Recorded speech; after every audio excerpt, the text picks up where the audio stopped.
me. Yes, lady. It's the clock there. Did you start it on time? Okay, let me just finish off, Speaker, Honourable Speaker, or through you, the MEC. As part of the solution, there's an open room in this building where the library can move, and the library at the moment is next to the clinic. And if you can create that space where the library currently is, you're going to sort out a lot of the problems for this clinic. If you can please look into that. Thank you. Let's allow the MEC to respond. Thank you, Honorable Grobler. We welcome the statement and indicate that we will check in terms of what you have raised and also the issue of the library that you are talking to, if it is possible for us to do that. But maybe indicate that in issue of infrastructure, as a department, we are competing with making sure that there's access. And at the same time, the population has increased. Therefore, most of our clinics become small. But in terms of our budgetary constraints, sometimes it becomes difficult for us to extend and make sure that they accommodate. But we'll look at that in terms of what was raised by Honorable Grobler. Thank you. Thank you, Honorable MEC. Honorable W.L. Weber.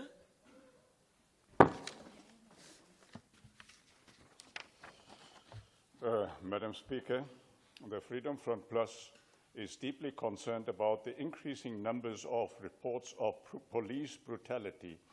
Incidents of violence at the hands of the police are now reported too often. Two examples are the recent incidents in which police members in the Mkondo local municipality allegedly assaulted putative residents in separate incidents. During one of these incidents, a man was not only attacked by the police members at a fuel station, but even pepper sprayed and verbally assaulted. He sustained several injuries even though he cooperated with the police. His belongings, including a cell phone, were destroyed by the police members. In another incident, another male was assaulted in a similar fashion. This is not the first complaint of so-called police brutality at the hands of the putative police members. Their conduct is not in step with our democratic values. The Freedom Front Plus followed up on the incident, but to this day, no investigation has been concluded. We insist that all the departmental investigations are to be speedily concluded to ensure that the members are held accountable and that feedback must be given to the victims and to this august House. The Freedom Front Plus also asks the police senior managers to increase and enhance training for SAPS members to ensure compliance with the law. I thank you, Madam Speaker. Thank you, Honorable Weber. Honorable MEC. Thank you very much, Honorable Speaker. Indeed, he has raised the matter in the Portfolio Committee. We are following the matter. He has furnished us with all the information through the acting PS in the province. The matter is being investigated. But I can say that he's repeated raising one matter over and again. However, we gave it the necessary attention that it deserves, Honorable Speaker. Thank you. Thank you, Honorable MEC. Honorable Shongwe. Thank you, Honorable Speaker. Greetings to the House. Honorable Speaker, I move to raise a member statement with regards to the failure of Mpumalanga local municipality to protect the public property from being vandalized. A mining company built a hall in Pola as part of social responsibility. The hall is known as Pola Multipurpose Center. When the hall was built, the municipality provided 24-hour security, and at a later stage, they failed to continue to pay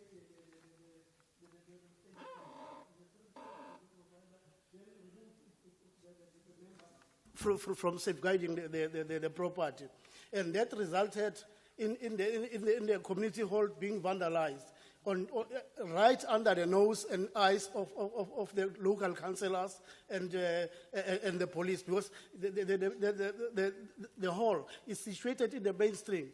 in the main street, where everyone moves past by the hall. They could see what was happening. What is maybe most is that the hall was offering help for a community of about a population of about 31,000 people who were using the facility. And in return, they were paying plus minus 1.5, if I'm not mistaken. Part of it, half of it was a deposit, which was being refunded to the users of the facilities. Up to now, the community has no hall which they can utilize. 1.5 minutes exhausted, They Honorable can Shongwe. utilize for funerals and any other events that are they have in the function in the community. I therefore recommend that an investigation be done to find out and those who were part of the vandalization of the hall must be brought to book. Thanks, Chair. Honorable Amisi. Next time, Honorable, ufunda statement, ungabe ukhuluma ngoba izoyenza usingakwazi ukulandela kahle. The fact of the matter is true, must agree with you. Municipal properties must be looked after. It is by the requirements of the law. We'll make a follow-up of the matter, let alone people might not pay services to the extent municipalities are unable to accumulate resources, but that it may not necessarily conclude that they should not look after municipal properties. We'll look into the matter. Thank you. Honorable A.M. Weber. Thank you, Chairperson. I rise to deliver a member statement on behalf of the Democratic Alliance. The Auditor General reported in the 2023-24 report that 890 primary schools in Mpumalanga were not provided with grade 3 African languages reading material. It is of great importance that all learners should be able to read in their own home language. Unfortunately, this raises the question of the department's commitment to bring African languages into our schools. Honourable Speaker, it is unacceptable that approximately 106,800 grade 3 learners were unable to complete the curriculum due to the resources not being received and started this academic year at a disadvantage. We cannot allow this complacency to continue.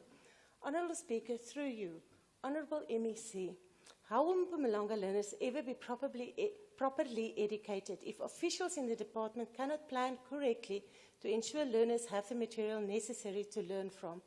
Honourable Speaker, it appears there is a pattern emerging that resources in various grades and subjects not being delivered, from grade 3 African language materials to grade 12 tablets. One needs to question what else is not being delivered to our learners. I thank you. Honorable MEC. Thank you very much, Honourable Speaker. On the tablets on grade 12, I think this one has been responded to from the previous statement, Honourable Speaker. On the African languages, we take note of what is being presented by the member, but I do want to indicate, Honourable Speaker, that the Bella Act is dealing precisely with that matter, and it is a matter that is being contested by other political parties, the African language. But we do take note of what is being raised by Honourable Member. Thank you very much. Thank you very much, Honourable MEC. We're now moving to the executive statements. Honourable members, I am informed that there are no executive statements. Therefore, we're now moving to motions without notice. Are there any motions without notice? Honourable Muela.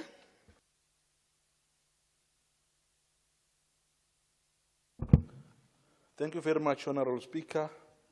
I rise to move a motion without notice on behalf of the African National Congress to applaud the Department of Higher Education and Training in partnership with the Industrial Development Corporation and Ecolabs Africa for successfully launching an ICT lab in German Chilwane Community Learning Center in Akonok.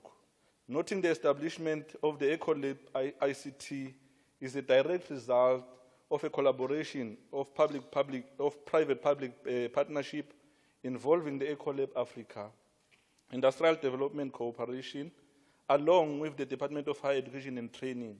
Further noting that, Honourable Speaker, the Strategic Alliance aims to introduce a comprehensive educational programs that will significantly boost access to digital infrastructures by means of providing essential technology resources such as computer labs to schools, particularly in rural communities where we come from.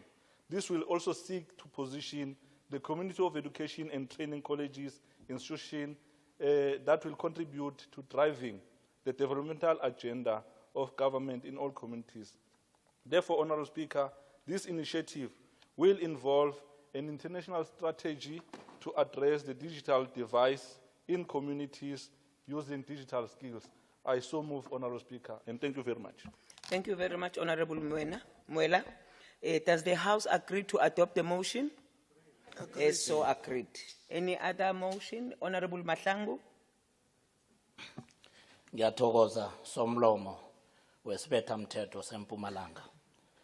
Ngihloniphe nonduna kulo weMpumalanga Province okhona phakathi kwethu. Honorable Speaker, on behalf of the African National Congress, I table this motion without notice to commend the ANC in Gert-Sibanda region for honoring their commitment of building a house for the cancer-stricken Mkonza twins in Mzimtoti. Last month, the ANC handed over a fully finished 6-room house to Lwandile and Lwanele Mkonza in Extension 22, Mzimtoti. The twins suffer from a rare autosomal Mzinoni. Ngiyathokoza baba Masango. Mzinoni. The twins suffer from a rare autosomal recessive disorder known as xerodermal pigmentosyndrome, abbreviated as XP, that leads to aggressive skin and other cancers. The disease dictates that they must limit their exposure to heat. The twins have been living in 3-room shack with mother Phumzile Mkonza. Honorable Speaker, the ANC was moved when the mother of the twins related the difficulties the boys faced, especially when it was hot outside. I therefore move that this House commends the ANC for keeping up to their promise to Mkonza twins. I so move. Thank you, Honorable Mahlangu. Does the House agree to adopt the motion? Agreed. So agreed. Honorable Masango? No. Honorable Masango? No, Speaker, let's just address it. It is the government that built the house. It's not the ANC. Honorable Masango, can we get whether the House agreed to adopt the motion? As so agreed. Agreed. Government of the ANC. No.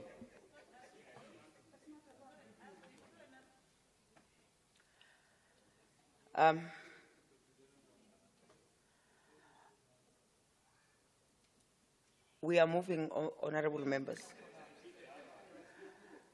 I beg your pardon? Does the House agree to adopt the motion? No. The motion is defeated. How? Thank you. We built that house. Thank Yeah. you. The government. Okay. Okay, honorable members, do we have any other motion without notice? Honorable Marshall? Thank you, Honourable Speaker. I rise on behalf of the Democratic Alliance to raise a motion without notice, noting that during July 2024, the province of Mpumalanga was severely affected by widespread fires, resulting in extensive loss of grazing land, property, livestock and human lives within the agricultural sector, affecting more than one metropolitan or district municipality in our province. A loss of any sort in the agriculture sector should be prevented at all costs, as it could possibly result in job losses, escalate poverty, and the increase of food insecure households under our most vulnerable communities. Also noting that the DA formally addressed correspondence on the 16th of July 2024 to the MEC of Agriculture seeking assistance in declaring the wild-spread fires a disaster, whereafter the MEC almost immediately responded and indicated that the department initiated an assessment of the areas affected by the wild-spread fires, including the damage caused and the broader implications thereof as provided for in the Disaster Management Act. Further noting that Section 23, 4, 5 and 6 of the Disaster Management Act speaks to the classification of a local, provincial and a national disaster. Section 23(7) confirms that a disaster remains a local disaster until the disaster is classified as a provincial or national disaster. Noting that the Honourable Premier committed during his address of the opening of the Provincial Legislature to contribute to this effort to ensure every household produces food and reduce food insecurity. We therefore need to pay special attention and invest heavily on agriculture and give meaningful and measurable support to our emerging and commercial farmers. This meaningful and measurable support can come in the form of declaring the disaster a provincial or national disaster. This will initiate the necessary and so much needed support for the agricultural sector and other affected parties, including our most vulnerable communities, instilling confidence and trust in the people of our beautiful province. It will affirm the Premier's vision that it's not merely a pipe dream, but that he's putting action to it. I therefore move that the Premier of Mpumalanga reclassify the disaster as a provincial disaster in terms of Section 23(5) of the Disaster Management Act. I so move. Does the House agree to adopt the motion? Yes. Agree. As so agreed. Honourable Masango. Thank you, Speaker. Speaker, I rise on behalf of the Democratic Alliance to deliver a motion without notice, noting that a number of our cash-strapped municipalities in the province are choosing to splurge on municipal wellness programs that are held throughout the country. Further noting that Section 10, subsection 5 of the Municipal Cost Containment Regulation indicates that the accounting officer must ensure that social events, team buildings exercises, year-end functioning, and sport events are not financed from the municipality budget. The municipality entities budgets and its suppliers or sponsors. However, recently Tabachu forked out almost 600,000 to cover transport, accommodation, and other necessities that may have been required for these games. Knowing that this municipality incurred a net loss of 218 million for the 2022-23 financial year, such decisions are irrational. I thus call on this August House to conduct an investigation into who allowed the municipal finances to be used to fund the event games that were held in the Eastern Cape. Secondly, to ensure that cash-strapped municipalities stick to National Treasury cost curtailment regulation. I so move, Speaker. Does the House agree to adopt the motion? No. The motion is defeated. There was a no. Any further notice without motion? Honourable Weber.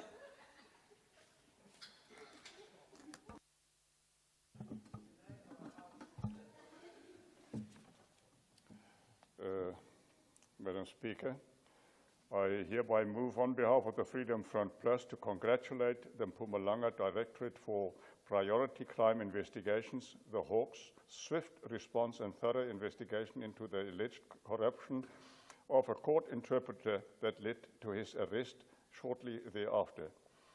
The former interpreter at the Mhala Regional Court, Timothy Spui, has now been re-arrested on charges of contempt of court after he failed to appear in the court in September. He was initially arrested after allegedly approached the brother of an accused who was arrested for a rape case and asked for bribes.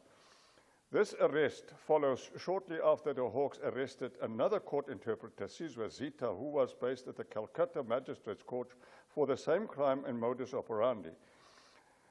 Both accused will appear in court in October and in November separately. The excellent response that resulted in the arrest of these perpetrators must be recommended. The Freedom Front Plus wishes to extend its heartfelt congratulations to the entire team that succeeded in capturing these perpetrators. We encourage all role players in the crime fighting sphere to follow their example to defeat the scourge of not only of corruption but criminality in general. I so move, Madam Speaker. Thank you, Honorable Weber. Does the House agree to adopt the motion? As so agreed.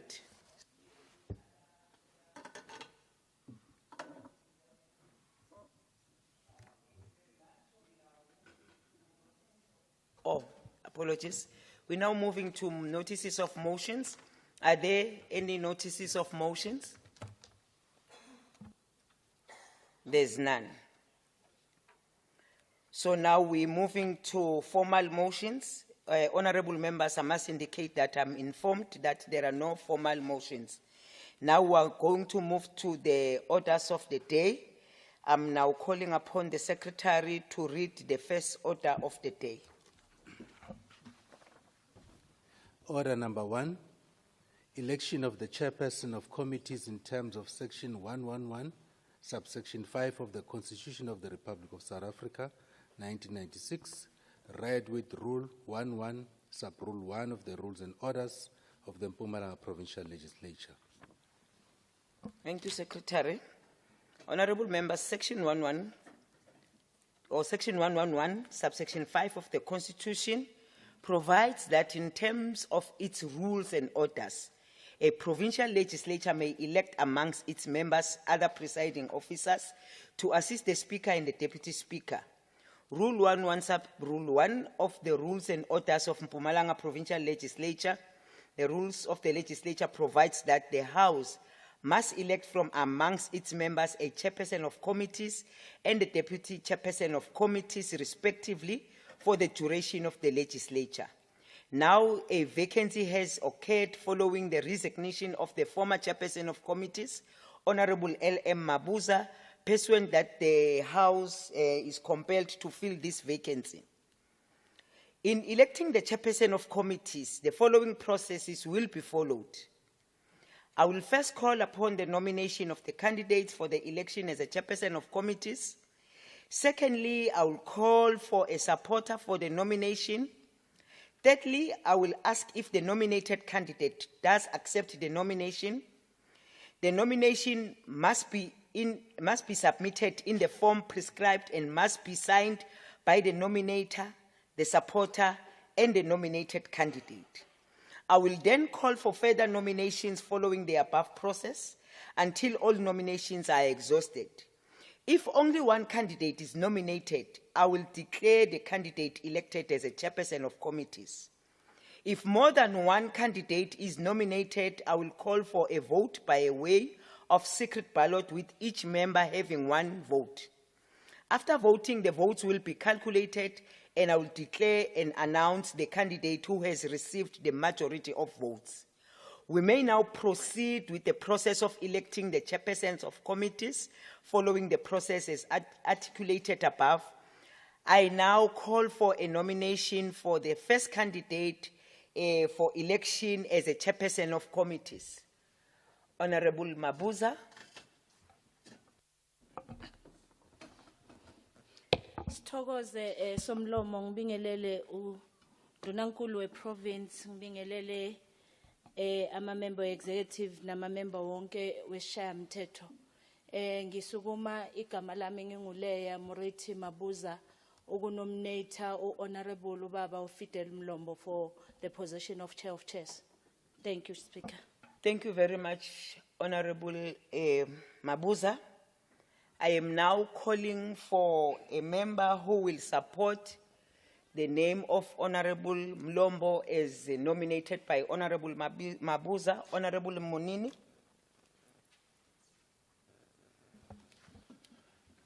Thank you for the opportunity, Madam Speaker, and good afternoon to the Premier and all honorable members present in the House.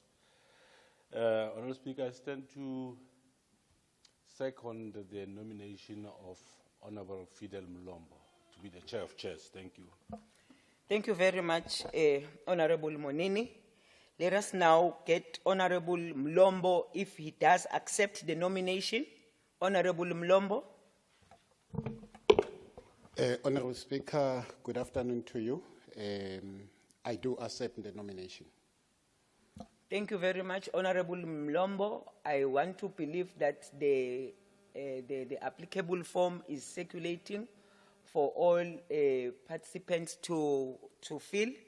In the meantime, can I get a sense if there is any further nomination?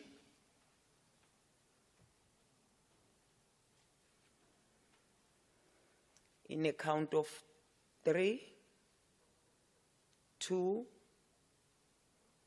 1. Thank you. We're now going to look at the form if it is signed accordingly.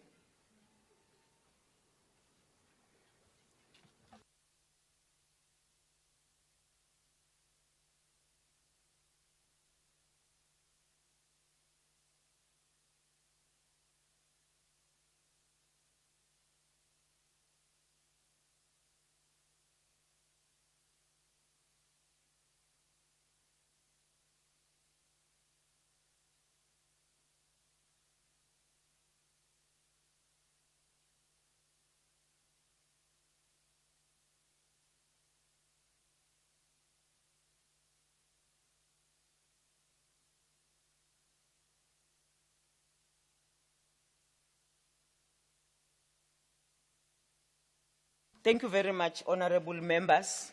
Having noted that there was only one nomination and the form has been presented before myself, and then I now declare Honorable Fana Vincent Mlombo as the chairperson of committees.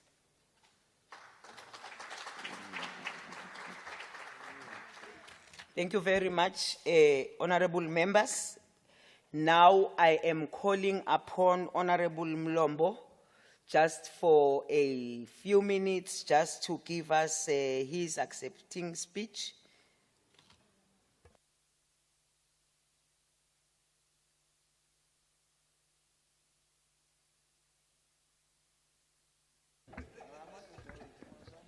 Honorable Speaker, Madam Masina, the Deputy Speaker, Honorable Sam Masango, the Premier of the Province, Honorable Mandla Ndlovu, the Leader of Government Business, and I must emphasize, Honorable Speaker, as I recognize the Leader of Government Business, because he has acknowledged that it's only me in this house who's recognizing him. Other members, when they take the podium, they don't. The Chief Whip, Honorable Eva Makabane, the Deputy Chief Whip, Honorable Dan Kosi, members of the Executive Council, members of the Provincial Legislature, and everyone who is in the House, the Secretary to the Legislature, and all HODs who are in the House, including the media. Honorable Speaker, today, the 15th of October, I declare my acceptance of the position as the chairpersons of committees in the Mpumalanga Provincial Legislature. I am aware, Honorable Speaker, that this position demands matured leadership, it demands inclusivity, visionary leadership, and most importantly, it demands political foresight, political maturity, hard work, and commitment. I therefore make a commitment before this House that I will strive to improve and empower myself, to improve my capabilities so that I can fit the requirement of this position. Working with other presiding officers, This office will be responsible to direct the program of the provincial legislature, a program that directs the activities of the members of the provincial legislature and, in fact, the executive council. And it is the program that propels them to one direction and make them focus on the tasks for which this legislature has been established. Amongst those tasks which are being taken care by this program is the full implementation of the National Development Plan, which is a blueprint for South Africa's growth and development. It is the vision to drive inclusive growth, job creation, reduce poverty, and tackle the high cost of living. It is the vision to fast-track the implementation of the district development model in all spheres of government and state to ensure the radicalization of service delivery. It is the vision to advance the progressive agenda of building a state that is transformative and which focuses in the driving of the distribution of wealth, which should benefit all the people of the province. It is also the radicalization of the move towards black economic empowerment, employment equity, and the provision of support to small and medium enterprises. It is also the mission to ensure that both the State of the Nation address and the State of the Province address are in fact implemented. So, Honorable Speaker, as I accept this position, I humble myself before my organization, the African National Congress, for giving me this enduring privilege to serve. As Lula da Silva, the president of Brazil, once said, I quote, "There is no greater honor than to serve the people." And I am honored to be given another opportunity by my organization, the African National Congress, to serve my people. I thank you. Thank you very much, Honorable Mlombo, the chairperson of committees, the newly elected one, and once more, congratulations. Thank you very much. We are done with that order. I am now calling upon the secretary to read the second order of the day.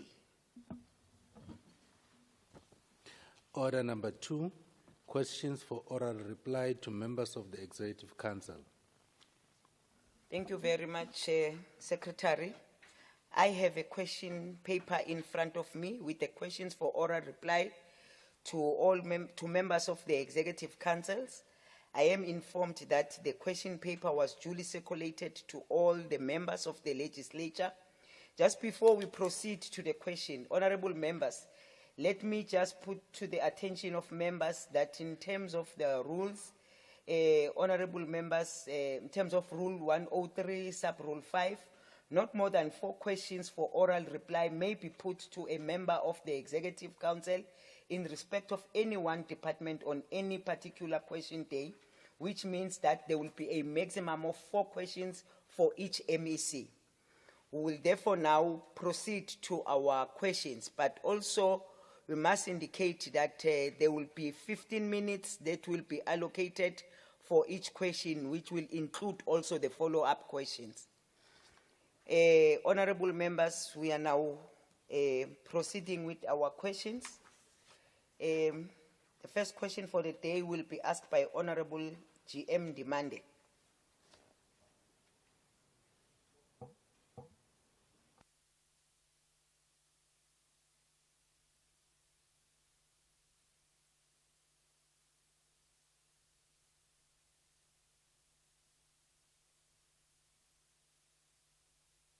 Thank you very much, Honorable Speaker. My greetings to you and the Deputy Speaker. Greetings to the Chief Whip and the Deputy Chief Whip, Honorable Premier, members of the Executive Council, honorable members. The first question was asked by Honorable GM Demande MK Party to ask the MEC for Education. Statistics reveal that in Mpumalanga, the Department of Education has a vacancy rate of up to 50%. These figures are our greatest concern as a party.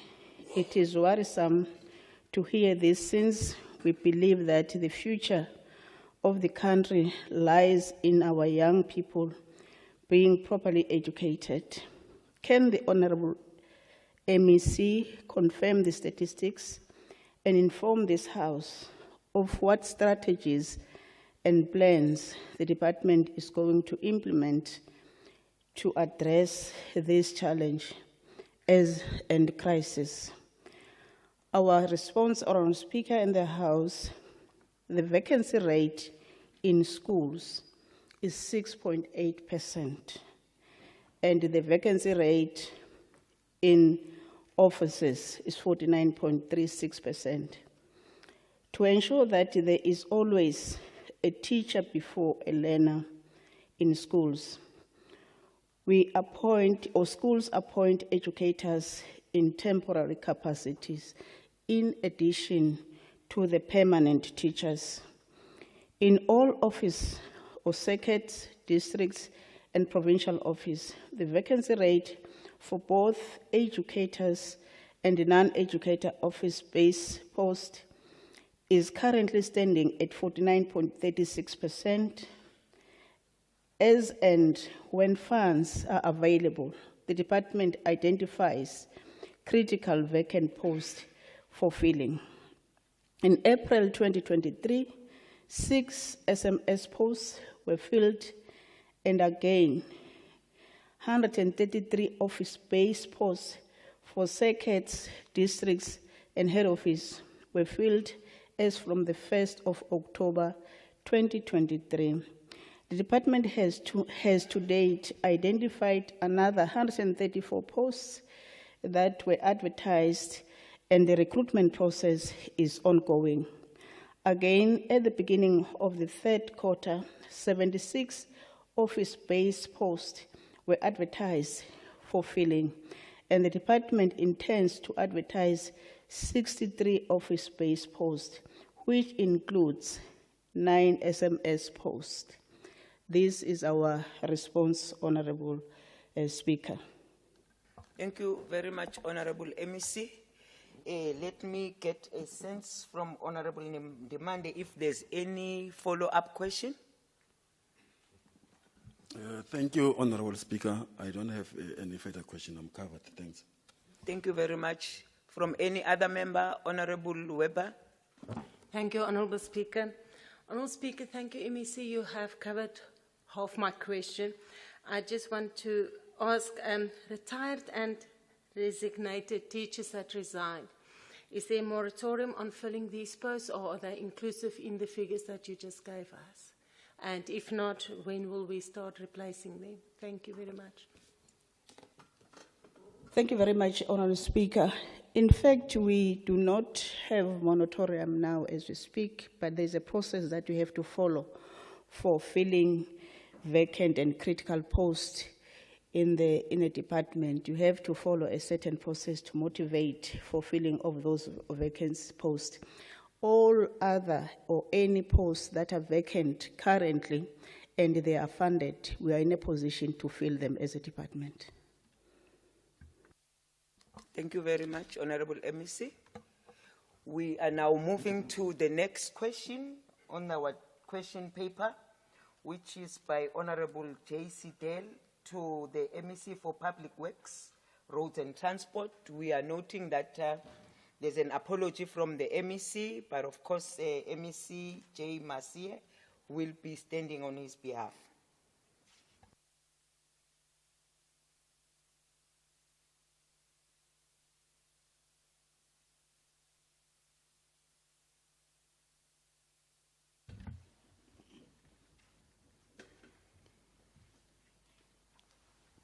Thank you very much,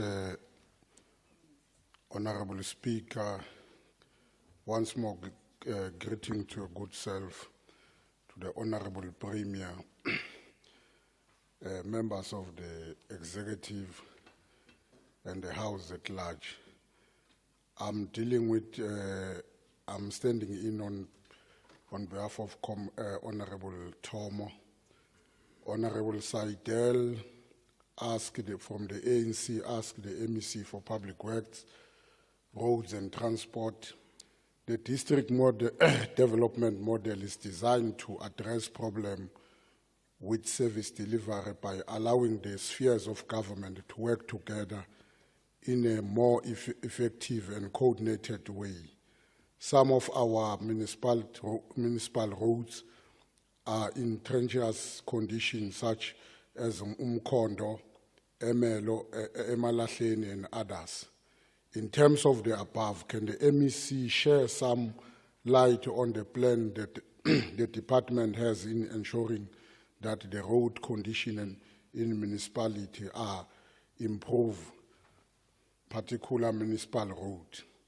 The answer, the Department of Public Works, Roads and Transport has outlined a comprehensive approach to improve municipal roads, particular areas with severe condition, such as Umkondo. The plan focuses on several key strategies and acknowledgement of underlying issues affecting roads quality. These include comprehensive maintenance and rehabilitation program. The department has recognized the urgent need of maintenance and rehabilitation of municipal roads. The road infrastructure asset management plan indicates that significant funds has been allocated to address these needs with clear intention to prioritize the upgrading of roads. Collaboration efforts. The plan emphasized the importance of intergovernmental collaboration under the district development plan. This approach allows various spheres of government to coordinate their effort more effectively, combining resources to address municipal roads challenges. Routine maintenance implementation. The department continues to carry out routine maintenance activities and emphasize the employment of labor-intensive method to increase job creation while fixing roads. What has the department identified as a major problem or contributing factor to the treacherous road condition in our municipality? The department has identified several contributing factors to the poor condition of municipal road. Underfunding, the insufficient budget allocation for routine maintenance and infrastructure upgrade have hampered effort to sustain the road network. Strong financial support is necessary to prevent further deterioration. Inadequate technical capacity. There is currently a shortage of qualified personnel in the department, making it challenging to execute road maintenance effectively. Lack of data for decision making. The incomplete or outdated information on road condition affect prioritizing and resourcing allocation for maintenance project. Continuously upgrading of data sets and condition assessment is needed. Can the MEC indicate whether there is a turnaround time for the improvement of road condition in municipality? As for the turnaround time for improving the road condition, the department has aimed for short-term 1 year to 2 years, and a long-term strategy up to 10 years to ensure municipal roads reach acceptable standard. For instance, a focus has been placed on coal roads to transition from a poor to a good state within 3 years. The department is committed to enhance municipal road condition through vigorous planning and execution of maintenance strategy, collaborative governance, and addressing the root cause of current road-related challenges, continuously monitoring the funding adjustment, and cross-government collaboration will be the key to successful outcome in the future. Thank you, Honorable Speaker. Thank you, Honorable MEC. Honorable Sitel, do you have any follow-up question? Thank you very much, Honorable Speaker. All three questions has been adequately responded to by the Honorable MEC. Thank you very much. Thank you, Honorable Sitel. Any other member with a follow-up questions? Thank you very much, Honorable members. We're now moving to the next question. Thank you, MEC. The question by Honorable Makabane to MEC of Health.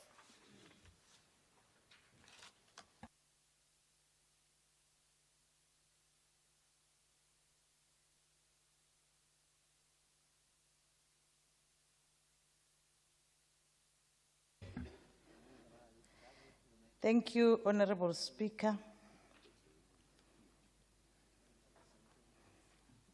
The question from Honorable Makavane to ask a question: would health enables people to achieve their potential, helps build a stronger society and fuels the economy?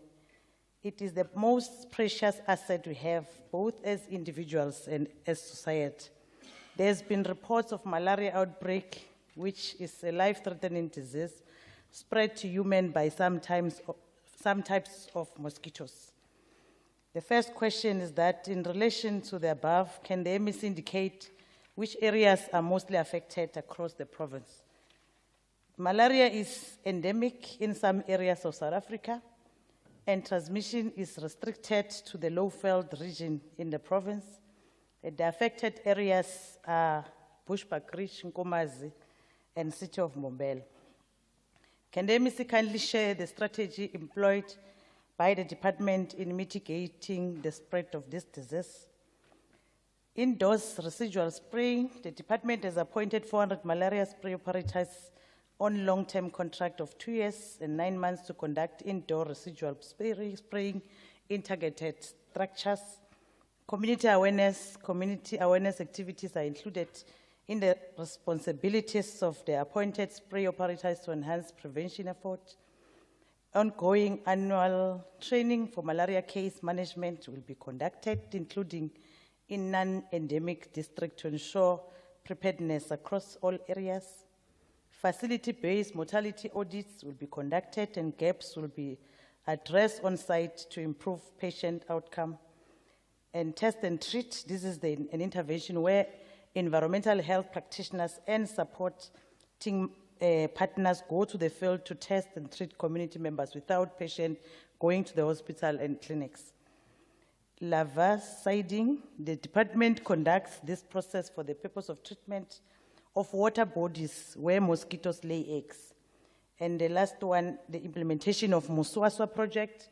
The department, with neighboring countries of Mozambique and Kingdom of Eswatini, is managing the fight against malaria, as well as neighboring provinces of Limpopo in conducting collaborated residual spraying of mosquito, because mosquitoes knows no boundaries. The third question: what can communities do to avoid or limit the chances of being affected by this disease? Oral chemoprophylaxis treatment is available at health facilities for individuals traveling to malaria endemic provinces and countries. Stay indoors, remain indoors between dusk and dawn to reduce exposure to mosquitoes. Protective clothing, wear long sleeve shirts, long trousers and socks when going out at night to minimize skin exposure. Screening and closing windows, covered doorways, and windows with screens. If unavailable, ensure windows and doors are closed at night to prevent mosquitoes from entering. Insect repellent, apply a DEET containing insect repellent to exposed skin following the application instruction on the product label. Mosquito control device, use insecticide impregnated mosquito mats or ban mosquito coils in living and sleeping areas at night. Indoor insecticide spray bedroom and other areas with an aerosol insecticide for flying insect and dust after closing windows. And cooling devices, ceiling fans and air conditioner are highly effective in keeping mosquitoes away. Communities must avoid keeping old tires and containers that can keep rainwater. This causes and allows breeding of mosquitoes. Thank you, Honorable Prim. You, Honorable Speaker. Greetings, Honorable Prim. Thank you, Honorable MEC. I understand you're working with the Premier most of the time. Honorable Makhabane, do you have any follow-up question? Thank you very much, Honorable Speaker. No, I don't have any further question. Thank you. Thank you. Any other follow-up questions from other members? Honorable Globler. Thank you, Honorable Speaker. Honorable MEC, thank you for the answer. I would just like to check with you. Normally, malaria, the high incidence is in the rainy season where there's lots of water, as you mentioned, but currently we see a drought. So why do we see this spike? Is there any research on that? Thank you, MEC. Honorable MEC. Thank you, Honorable Speaker. Yes, we do have mosquitoes, but it's because, remember, this is a low field and it's hot, and there are some waters, like we're saying, as you put waters in those areas, and that on its own can affect us, because also maybe the collaboration with the local municipalities, where you get areas like this and there are pipes that are burst and all that, running water everywhere. So we do have some mosquitoes. Thank you, Honorable MEC. That was the last question on that note. We are moving to the next question. Honorable members, the next question is from the Honorable Member from EFF. And I want to give it to the attention of the House that we have received an apology for all members of the EFF, that they won't be able to participate due to other commitments that they are having. As a result, we are going to pass all the questions that were presented by members of the EFF.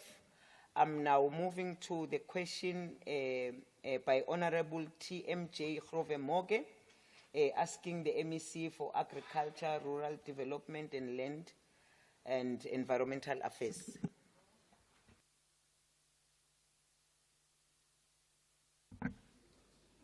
Thank you very much, Honorable Speaker. Let me greet your good self, the Honorable Premier, the Honorable Chief Whip, the Deputy Chief Whip, the members of the EXCO, the members of the Mpumalanga Provincial Legislature, the Secretary of the Legislature, and the team from the Legislature, the HODs that are part of this meeting, the media that is present, and also the public that is here today.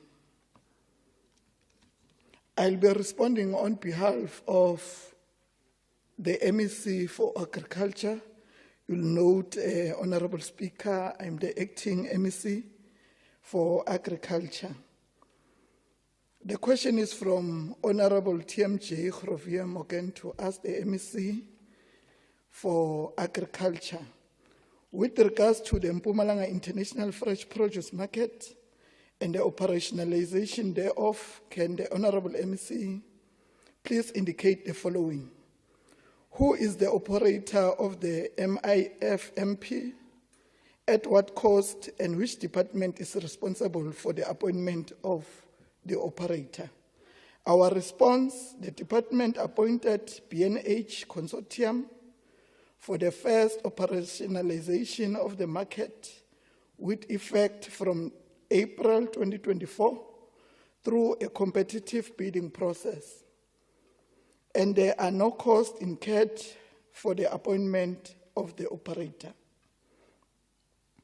The second question: how long does the MEC envisage it will take to have the Mpumalanga International Fresh Produce Market fully operational?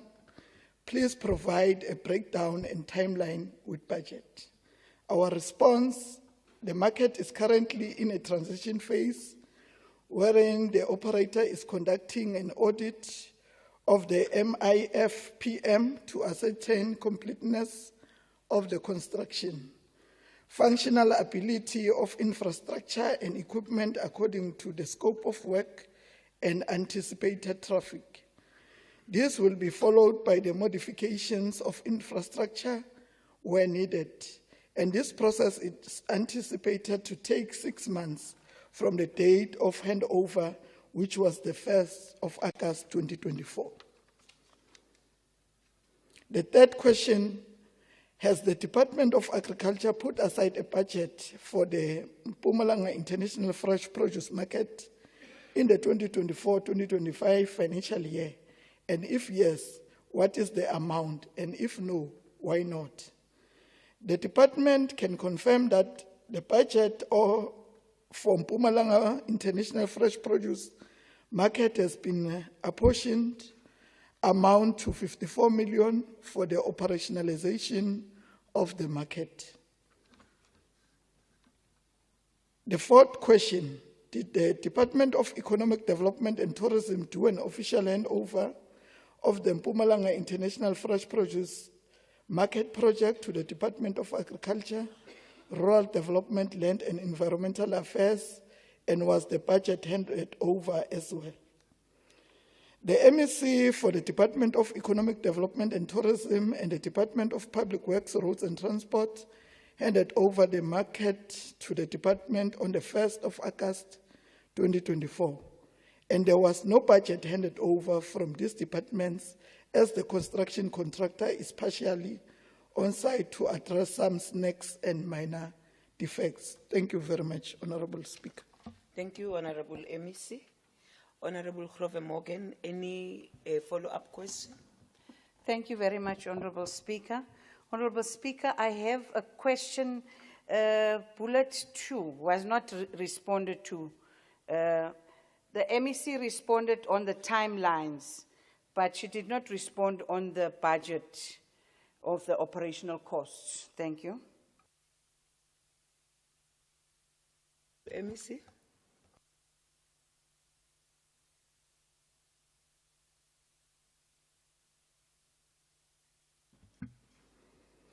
Thank you very much. Honorable Member will give the response in writing. Thank you very much, noting that also the MEC is not here. Any other member with a follow-up question? The next question, honorable members, is from Honorable F.T. Mashiane, asking the MEC for education.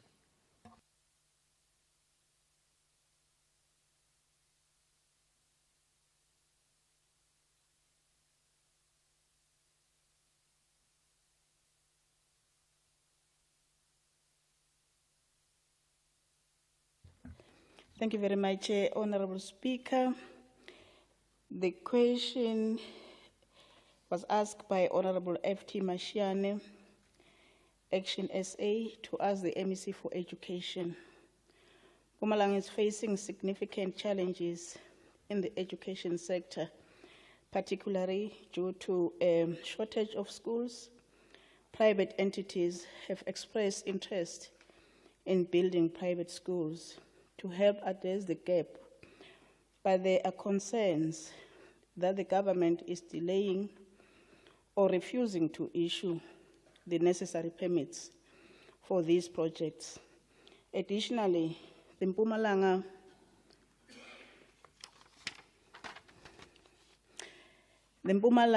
transitions from coal-based industries to green energy. It is crucial to ensure that workers are adequately trained and educated to take on roles in the green. What step is the Mpumalanga Department of Education taking to collaborate with the private sector in the planning and development of private schools to ensure that these institutions meet the educational needs of the province, especially in underserved areas? Honorable Speaker, it's safe to say that just on the 7th of this month, the department had a successful business breakfast with private sector and business on issues of interest and also on issues of collaboration between government and the private sector. I must say that the reason for that was also to ensure that before we go to our strategic plan, which is set for the end of the month, we get inputs from the private sector as well as business, so that the learners that we produce are responding to the needs of the industry or the private sector. Then also to say that the department also engages with independent schools through the joint committee comprising of representatives of independent schools and the department. This committee meets once a quarter to discuss matters of common interest during the policy matters. The second question is, can the Department of Education provide a timeline or framework for the approval processes for private school permits, and what criteria must be met to expedite the assurance of these permits? In response, the procedure starts with the registration of interest to establish an independent school. In this case, the department is able to assist the applicant even before they apply for registration of a school and expedite the registration process. Once the required infrastructure and resources are available, the registration must be applied for a year prior to the effective period of operation. It must satisfy all the criteria that are outlined. This is done through the completion of the prescribed application form to register an independent school. The process starts with submission of application form at a circuit level, where the circuit manager must be satisfied that the proposed school meets all requirements, and the application is then submitted to the provincial office through the district director for concurrence, and then through to the head office or head of department. Education for the department to approve the application. The aspirant independent schools are assisted in satisfying requirements for registration. They will receive a report on what needs to be corrected should the verification exercise should identify shortcomings on the application. The criteria for assessing compliance includes having suitable qualified teachers, conducive infrastructure, compliance with curriculum and assessment policy statements, proof of ownership or rental of property, valid health certificate, and other related matters like accreditation by Umelusi.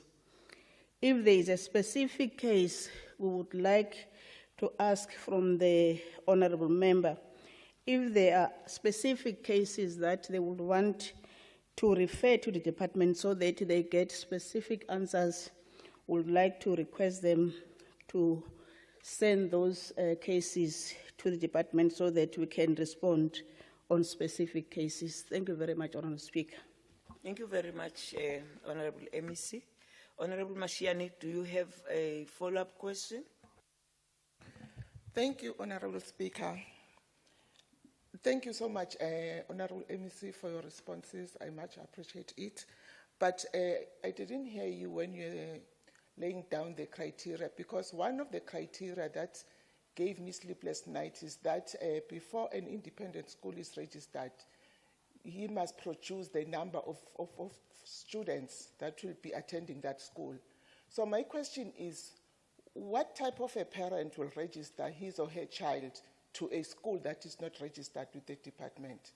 And I'm happy to hear that I must give you the specifics because I have, like in Barbertown, students from Barbertown are traveling all over the province because there's no high school, a private high school in Barbertown, but there are a lot. I will give it to you. But just if you can explain to me this criteria of having students before the school is being registered. Thank you, Madam Speaker. Honorable MEC. Thank you very much, Honourable Speaker. We will forward a full policy to the Honourable Member to go through the criteria. But one of the issues that I fully agree with you that there is no parent who will send or apply for a child in a school that is not registered. But our experience is that most of the aspirant or people who want to have private schools, sometimes they start by building schools only to find that even the classrooms, because are regulated, when the department check the size of the classroom, they don't comply. But we'll be happy to respond on the specific cases, Honourable Member. Thank you, Honourable MEC. Any other follow-up from other honourable members? Thank you very much, members. We're now moving to the next question by Honourable J.R. Mdluli to MEC for Community Safety, Security and Liaison.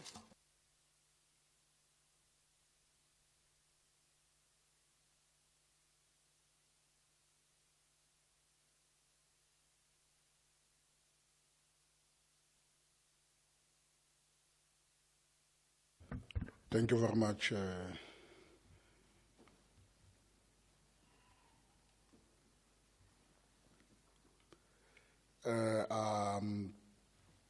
Madam Speaker, I'm dealing with the question raised by the Honorable J.R. Mdluli from the MK Party.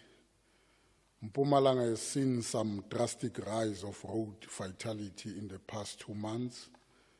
Ehlanzeni district and particularly in Komazi local municipality has been the worst affected. Can the MEC answer the following? How effective is the traffic section in ensuring that these strategic accidents are minimized and our road in Mpumalanga becomes safe at all times? The response, the department is constantly monitoring the trends and pattern of crashes throughout the province. Some of these crashes result in fatalities. Most of the crashes are taking place during the night, public holiday, and weekend at a time when there is no deployment at all of traffic officers. Hence, the department is intending to deploy the traffic officers for 24 hours throughout the province to deter reckless driving behavior and moving violations. The department has also identified all the problematic roads and prevalent time when these crashes are taking place. Hence, we are committing the department to say in the 1st of November, we are going to launch the flexi, we call it the flexi shift, that is the 24 hours that we are going to deploy our traffic officers. We have done with the necessary consultation. Then we are on the 1st of November, we are going to launch that program. Thank you very much. Thank you, MEC. Honourable Mdluli, any follow-up question? Thank you, Madam Speaker. MEC. Thank you. Thank you, Honourable Mdluli. Any member, Honourable Masango? Thank you, Speaker. MEC, I heard you a little bit about you spoke about the roads that are problematic. But the reality is, weekends, people tend to drink a lot. And most of the accidents are not actually happening in the main roads, but are happening inside the communities. Is there a possibility, I mean, I know paying people overtime is a lot of money, but can't we have a situation, an operation that will, at some time, just flicker to the people that we are aware of you, will arrest you when you are drinking like this and causing problems? Honorable MEC. Thank you very much, Madam Speaker. Honorable Masango, indeed, you are correct that some of the accidents are happening along not in our provincial or national road, are happening the road that are particularly monitored by our municipality. However, we say when we deploy these traffic officers, the law enforcers, they are all over. They are not working based on that they are from the province or nationally. Therefore, they are not going to work on the roads that all our motorists are using. Therefore, we are also taking on board our municipality to come in board in trying to assist us. Also, we have a meeting with the Liquor Board so that we address the issue of issuing of licenses, because it's one problem that we have identified, that many of liquor outlets they are operating outside of their permit. Therefore, we need to enforce the law. We are going to meet with the relevant stakeholders so that we'll be able to address these issues. Thank you, MEC. Do we have any further follow-up question? Thank you very much, honorable members. We're now moving to the next item by Honorable L.A. Mbuyane to the MEC for Public Works and Transport. Once more, thank you very much. I'm dealing with the question raised by Honorable L.A. Mbuyane from the ANC, asked the MEC for Public Works, Roads and Transport. Learners Transport Program is a shared responsibility between the Department of Education and the Department of Public Works, Roads and Transport. Considering the above, can the Honorable MEC share with this august House in terms of the processes of appointing eligible service providers? To ensure eligible service providers, the department require proof of ownership of vehicle from the bidders and thereafter verify it through the NATIS system to ensure ownership of the vehicle. Question number 2, what is the department doing to curb the unlicensed service providers that are in the system of the department? The answer, the department is intensifying the enforcement and compliance to the provision of the service level agreement within contractors, operators.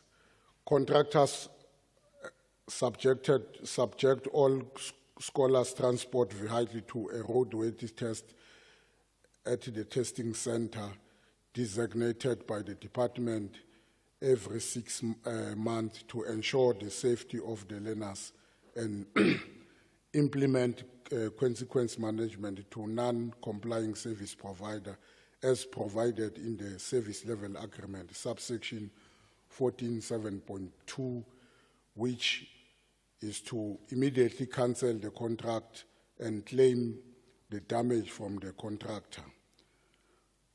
Question number 3, how many service providers are in the system of the department? The department currently has a total of 119, that is 119 providers as follows. In Hertzibande, 51, Nkangala, 47, Ehlanzeni District, 17, Bushabelo District 3, and 1 scholar transport monitoring farm for Bushabela and Ehlanzeni District. Can the MEC update the August House in terms of the difference in the branded scholar transport and the private scholar transport service provider? The answer, the branded scholar transport vehicles are government-owned vehicles. The Mpumalanga Department of Public Works, Roads and Transport is the registered title holder, and the current management company is Habana Trading as the registered owner. The management company manage and operate the service and take legal responsibility for the operation. The vehicle can make multiple stripes and transport more learners. The department pay the management company the operational cost for running the service. The vehicles are only used for scholar transport service, and the department have access to the tracking facility and the maintenance schedule of all the vehicles. Private scholar transport service providers vehicle. The vehicles are owned by the different individual contracted scholar transport operators. The department has no access to the vehicle service or maintenance schedule. The service provider take legal responsibility of the service. The service provider must comply with the provision of the service level agreement entered into with the department at all times. The department pay for the operational cost of the service, which is a daily rate per kilometer per mode of transport, standard bus, mid bus or mini bus, whichever is applicable. Thank you very much, Honour. Thank you, Honorable MEC. Honorable Mbuyane, any follow-up question? Thank you very much, Honorable Speaker, and greetings to you. No, I think the Honorable MEC answered all the questions quite well.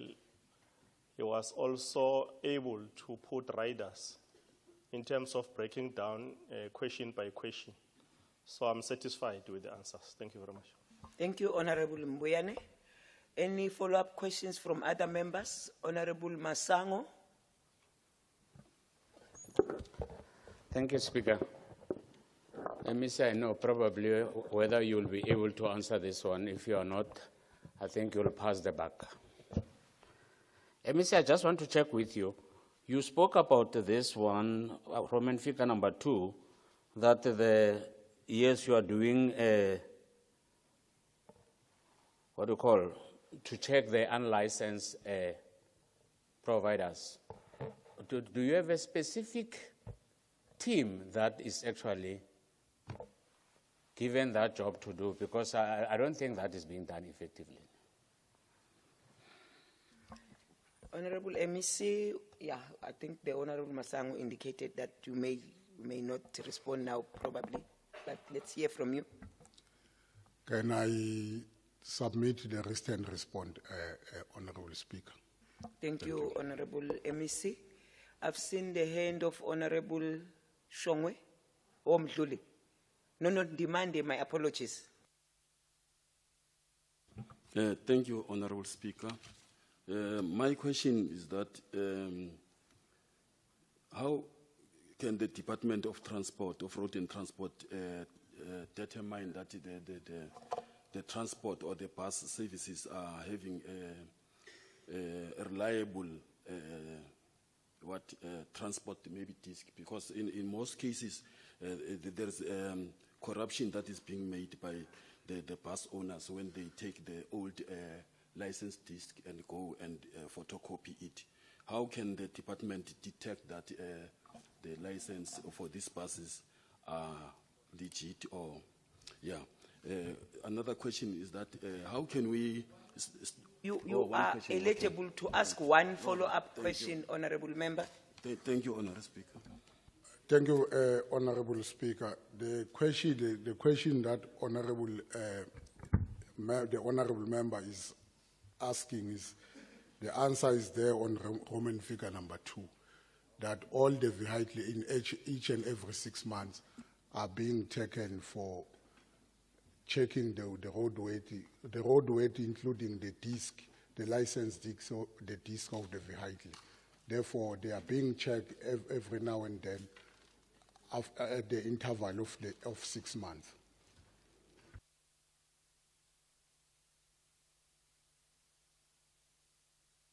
Okay. They are still assisting us in checking what is wrong with the lighting, but it looks like our mics are still working. Yeah, we have exhausted this question. We're now moving to the next by Honorable S.S. Mahlangu to MEC for Wealth.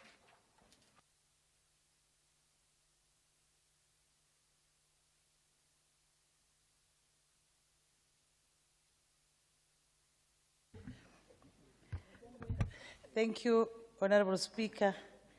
The question is from Honorable S.S. Mahlangu. The question is, we recognize and appreciate the construction of Tandukanya CAC in Kondo municipality to ensure that our people have quality to health care. The first question is, with regard to the above, can the Honorable MEC indicate when is the CAC going to be completed? We can report that Tandukanya CAC was planned for completion on the 30th of September 2024, and progress is at 90%, work on site. However, the National Department of Health has terminated the service of the contractor due to poor performance and failure to bring the project to completion.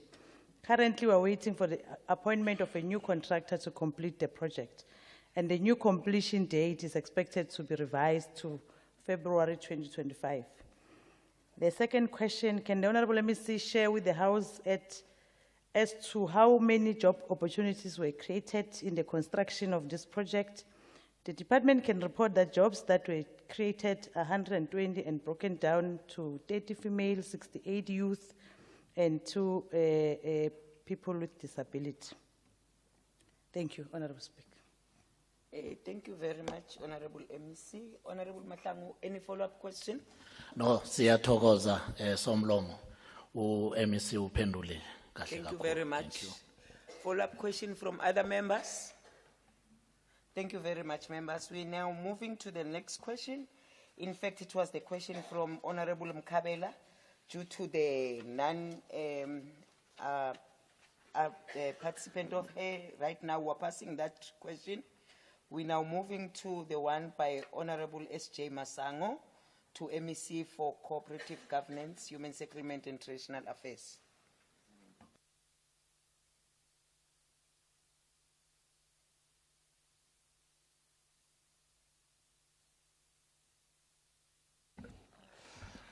Ngiyabonga, Speaker.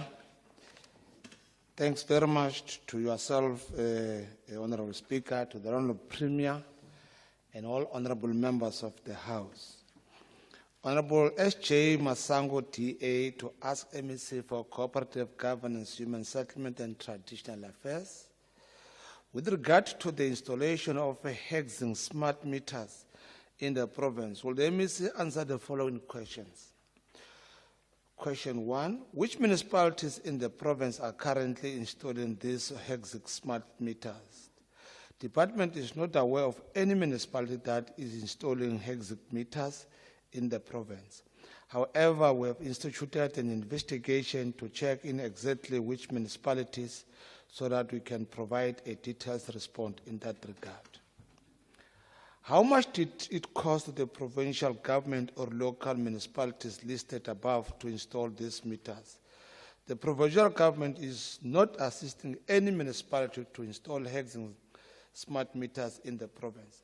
As highlighted earlier, the department is not aware of the installations of any meters in the municipalities. Therefore, no expenditure in this regard has noted by the department. Is the MEC aware that these smart meters are not SABS approved? The department will not have been aware of the SABS status on this meter since it has no record at its disposal regarding the municipalities that are implementing such meters? Does the MEC know why these meters are not SABS approved and the potential damage that has may cause in the houses they are installed in? It should be noted that even if these meters were installed by the municipalities, the MEC would not have been aware of the SABS, since municipalities, they are, in terms of the law, independence in operation. The MEC will have been aware of the SABS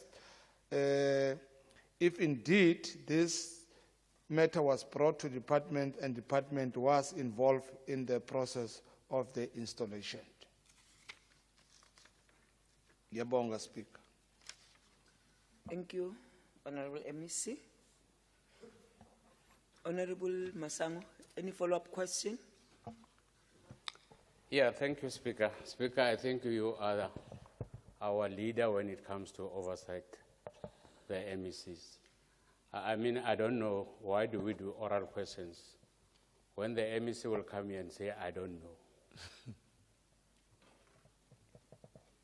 That's my, this is an oral question that we did some few months ago. I mean, to say I don't know, then why did we do oral questions in the first place in advance so that they can go and get some answers? I'm leaving to you, Speaker. It's your responsibility to make sure that MEC comes here and account. Because we're not going to put questions and then they will deviate for the question. We didn't do that. To me, it's not acceptable, Honourable Speaker.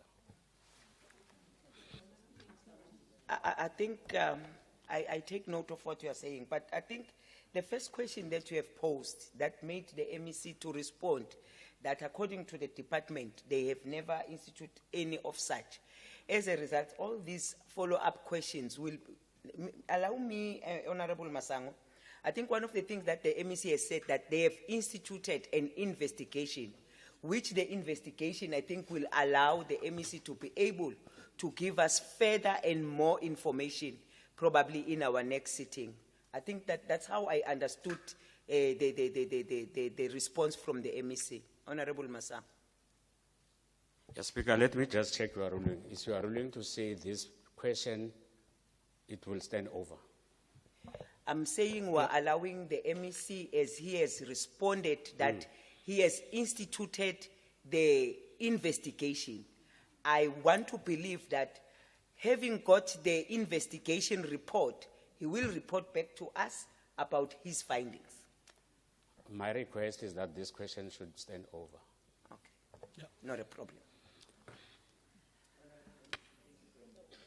No, any other question elsewhere? No, I was there. I think I wanted to check from other members if there's any follow-up question. Thank you very much, MEC. Thank you, Speaker. We are now moving to the next question from Honorable Fenyane from MK to MEC for Public Works.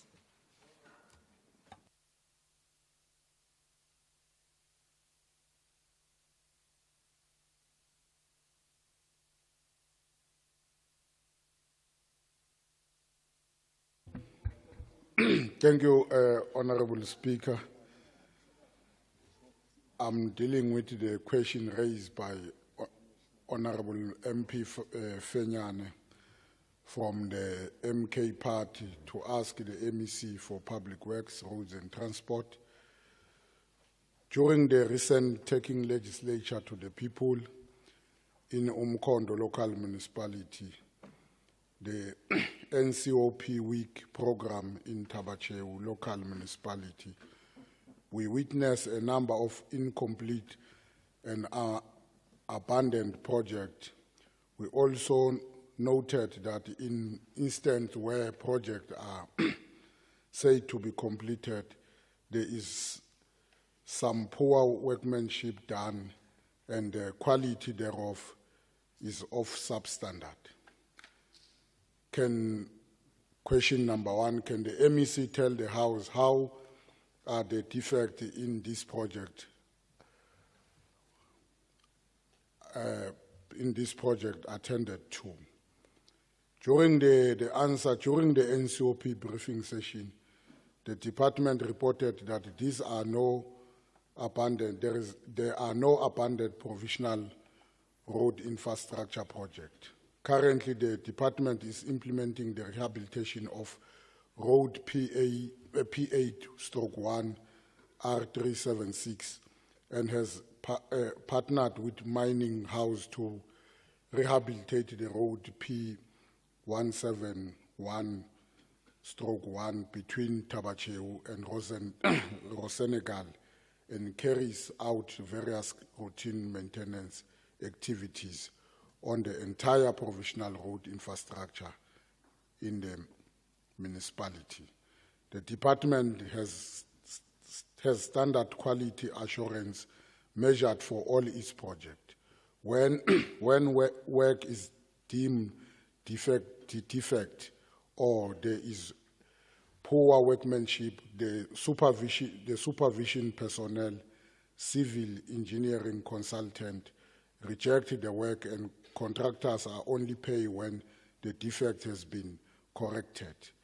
In addition, the department holds retention against each project, and this money deducted on interim payment certificate is only released to the contractor when completion of the project and at the end of the retention period, which is usually 12 months. Does the Department of Public Works, Roads and Transport have enough capacity to ensure that departmental projects are delivered as per the advertised tender? The department does have capacity to deliver on project as advertised because the construction acceptance is based on the project specification. However, like most infrastructure entities in the country, the human resource capacity of the department is far below the requirement capacity, and the department over the past year has been recruiting the necessary skilled personnel, and this is ongoing until optimal level is attained. What and when will punitive steps be taken against the service provider who defaulted and official of the department who are colluding with the service provider? As explained earlier, there are no abundant road infrastructure project, and work that does not meet project specification is rejected and not paid. In the event of the contractor defaulting, the department hold a performance guarantee for each project and can call on the performance agreement to recover any financial loss that has been occurred because of the defaulting service provider. If any official is found to be colluding with service provider, disciplinary action will be taken in line with the condition of employment, and when necessary, matters can be referred to law enforcement agency. Thank you, Madam. Thank you, MEC. Honorable Fenyane, any follow-up question? Thank you, Madam Speaker. Madam Speaker, what we saw in Umkondo and Tabacheu is totally different from these answers. But however, Madam Speaker, we shall rely on oversight for progress. Thank you. Thank you, Honorable Fenyane. Honorable members, any follow-up question? Honorable Grobler. Thank you, Honourable Speaker. Honourable Speaker, I want to join Honourable Fenyane because the answers we heard now is also completely different from what we see in the AG report. The AG actually tells us that if we budget properly for our infrastructure projects, they will continue, and that will create an extra 10,000 jobs in the province. So I would like to know, does the department plan properly and budget properly for infrastructure projects? But actually, I know the MEC is going to say, yes, they do, but why doesn't the report say it then? Who's lying here? Is it the AG or is it the department? Thank you, Speaker. Honorable MEC, I'm not quite sure whether this further question is going to be responded like right now, but let me allow you. No. I think they will get the response in writing. Okay, thank you very much. Honorable Mas. Unkhathile uthi ze Masango. Honorable Masango. That's the better. Speaker, yeah, MEC, I think you will do the same. I don't think you will be able to answer me again. Has the department, MEC, done an audit on these incomplete projects? And if so, did they prioritize them with the funds available? I think you have already responded to yourself, Honorable Masango, that the MEC will respond in writing accordingly.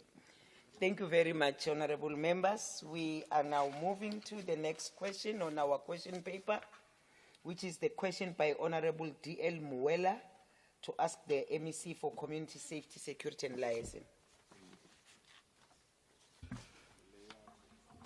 Thank you very much, Madam Speaker. I'm dealing with the question raised by Honorable D.L. Muela from the ANC. During the 2024 TLP week at Umkhondo, the ANC, through its community engagement, came to a reality of the community grip with fear and trauma of gangsters who have taken full control. Members of the community can't walk certain street. House robberies are an order of the day. Schooling is disrupted, and gang parade with daggers and guns even during the day. The question is, the MEC aware of the situation in Mkondo, especially in Ward 13 and Ward 16? Yes, I was made aware of the prevailing situation during the public hearing which was conducted in the community. I have engaged the SAPS to develop strategy to deal with the prevailing situation.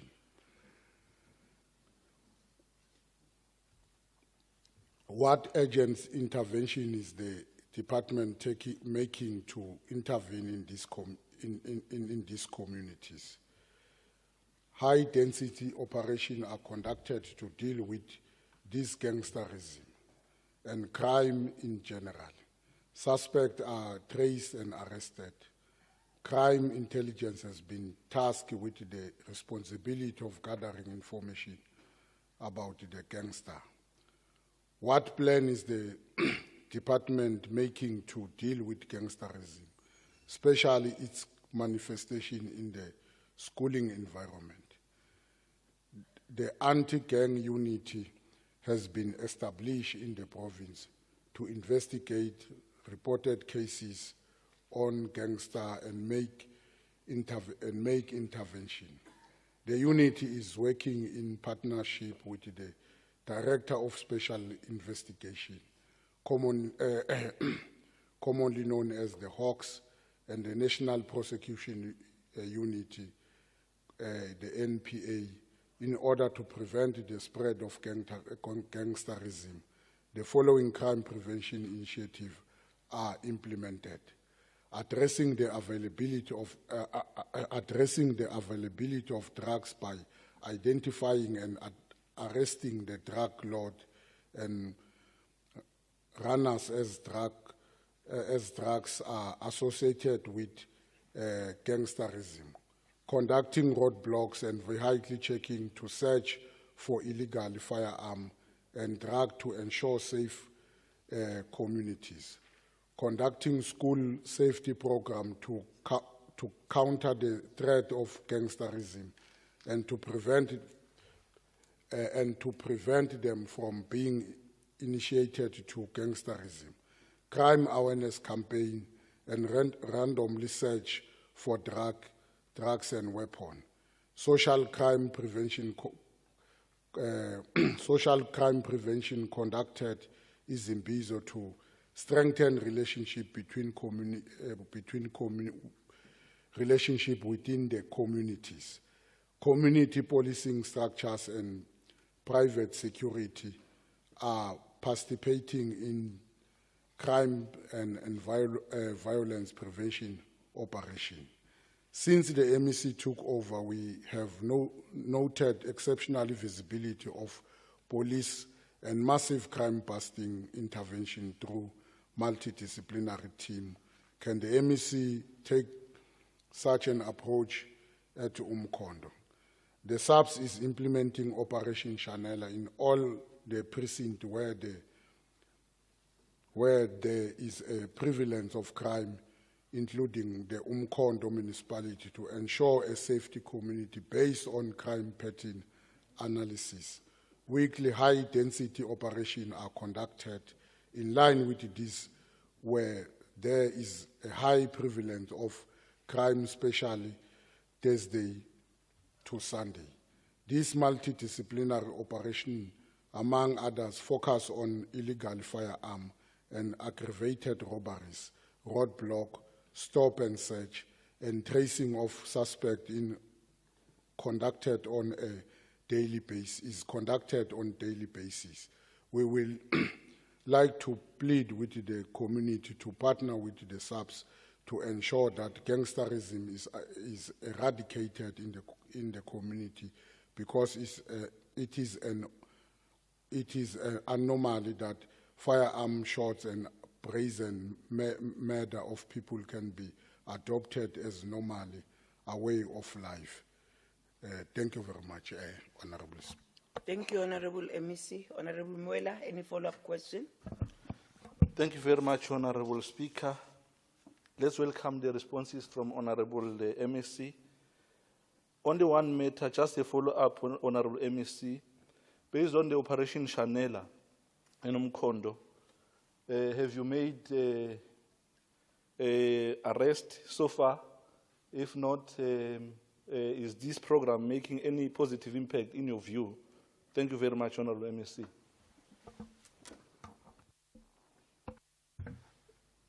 Indeed, Honorable, through you, Madam Speaker, indeed, Honorable Muela, the Operation Chanela is yielding positive result.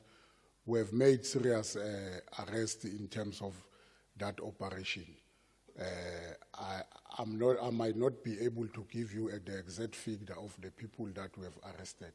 We have arrested number of people around Umkhondo, and also not necessarily Umkhondo alone, because this is a problem that we have experienced all over the province. We have made serious arrest and conviction. Maybe in writing I will able to give you the stats and figures in terms of how many. A classical example, there was a person who was arrested stealing what you call the cable pipe line to around Witbank, where we arrested him, and he has been convicted for 15 years in prison. Such cases are rare to be taken to public so that public will be aware of. You might think that it's a crime, it's a lighter crime, whereas it's not a lighter crime. We have now seen serious sentencings of those crimes. Like the other housebreaking, also in Mkondo, there was a suspect that was arrested for housebreaking, and he was sentenced to 11 years in prison. So I will be able to give more stats in writing. Maybe more stats will come out when we present our 100 days in office. Thank you very much. Thank you, Honorable MEC. Any follow-up question from other members? None. Thank you very much. We are moving to the next question by Honorable T.R. Nkonyane to MEC Health.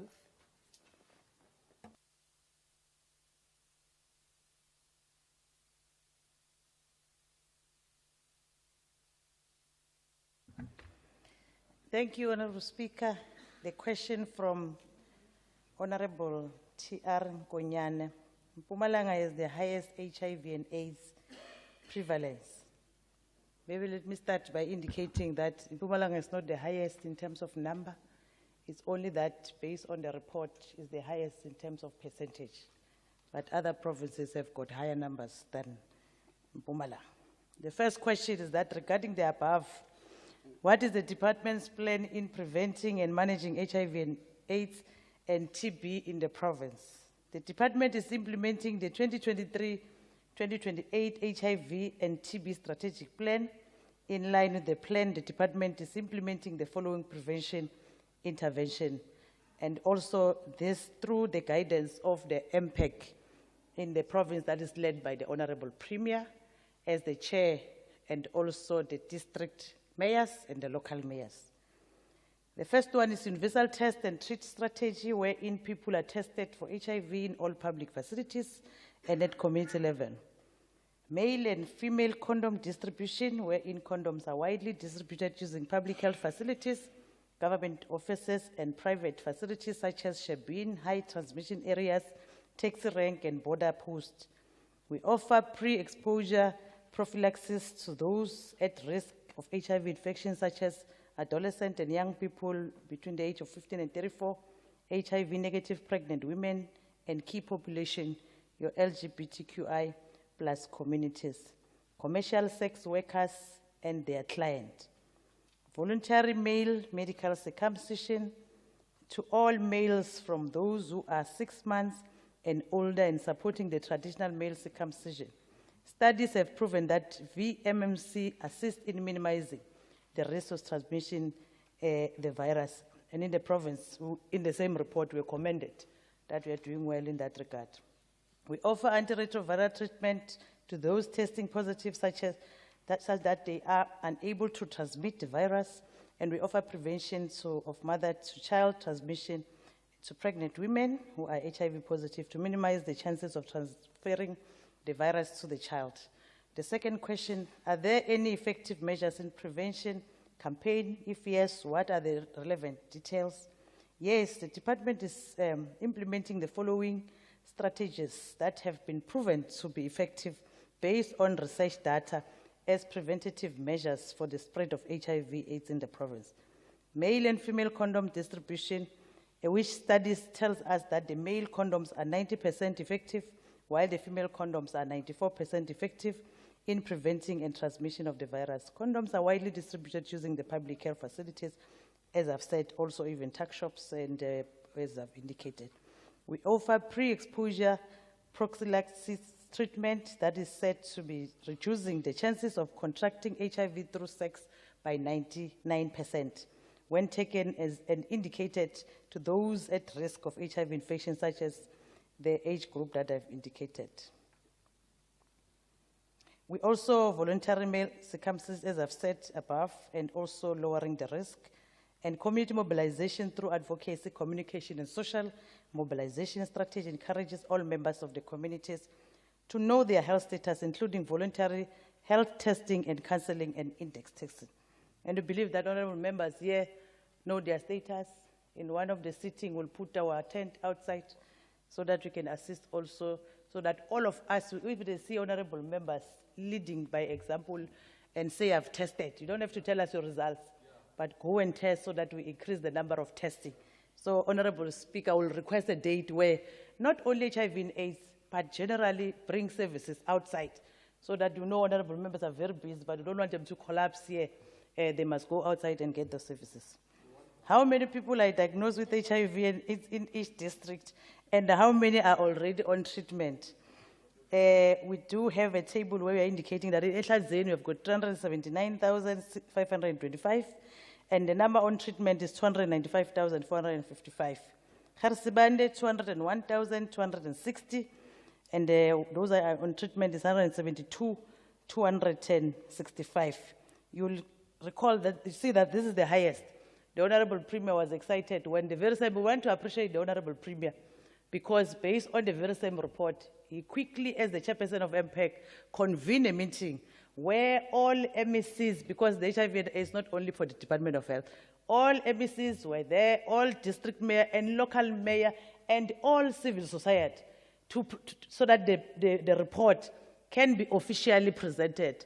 And when the report was presented, he was very excited. So I was very scared, but now, because based on the report, it shows that the department is responding. For example, the highest in Garsibande, in terms of ARVs, that's where we are putting more. It means that the more we test, also the more we are putting people on ARVs. So I want to appreciate the support by the owner, because if he's leading from the front, trying to coordinate everyone, it will assist us. What support is there for the HIV and their immediate families?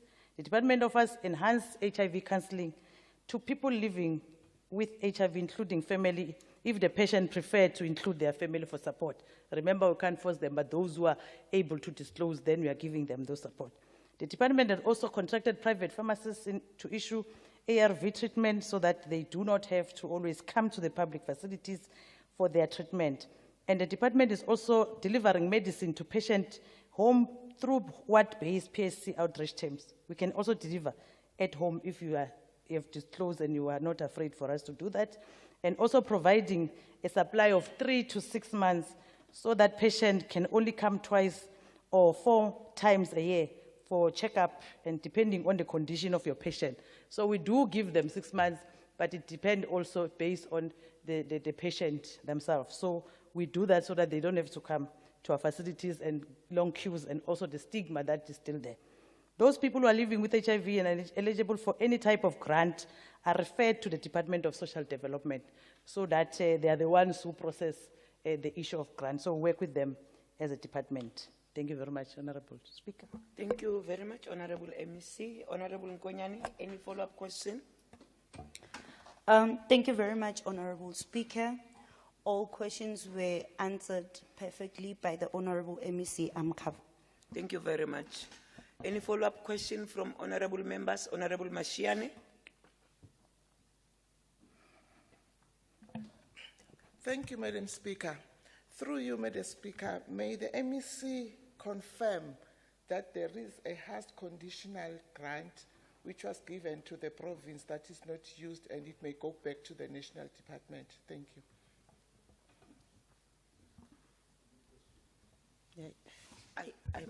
Maybe MEC, you got it. I missed it. Yeah, he's saying there's a grant that was not used by the department. But it has got nothing to do with this question. Yeah, it's a new question. It's for HIV, that grant. Even if for HIV, this is talking about numbers. Okay. I can't have the numbers and know exactly whether the grant that you are referring to, because I need to clarify, because if you're saying there's a grant that was not used, I need to go back and check. I don't even know which financial year, because for this financial year, you can't say there's a grant that is not used, because we are still implementing. We just started in our financial year. So hence I'm saying it's a new question that requires me to go back and get the information stipulated, which grant, which financial year. The question must have details. Yeah, Honorable MEC, honorable members, let's not bring new questions altogether. When we are doing follow-up, we're following up on the question presented. If it's going to be a new question, let's allow for the next time for the questions. Any other follow-up question, Honorable Globler? Thank you, Honourable Speaker. Speaker, I'll ask the MEC on the numbers. MEC, the fact that the percentage is higher, not the amount, doesn't make it better. I just want to state that.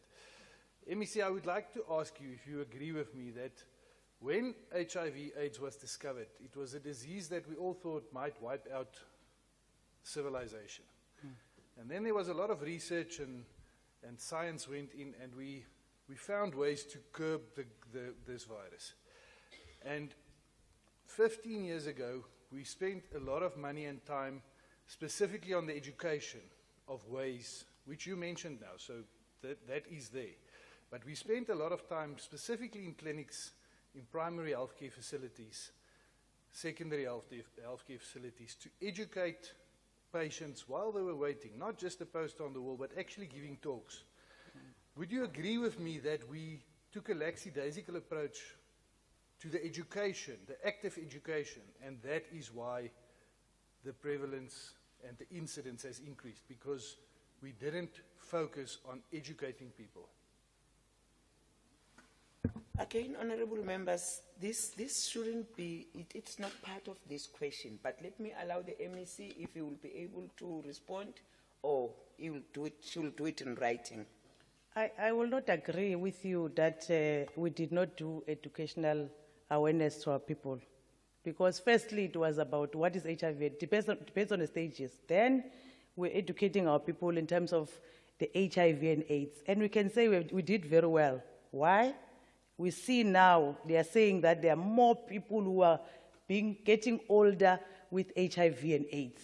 So it can't be. Because when we started, people could not accept that there's HIV and AIDS. But they were bewitched and all these other things that were coming out. But today, there are few people that are talking about those things. Hence, when you look at our first 95, we are able to reach it, meaning that the 1990 we reached it a long time ago, meaning that people were accepting that there's HIV and AIDS, and when we're saying go and test, they are doing it now.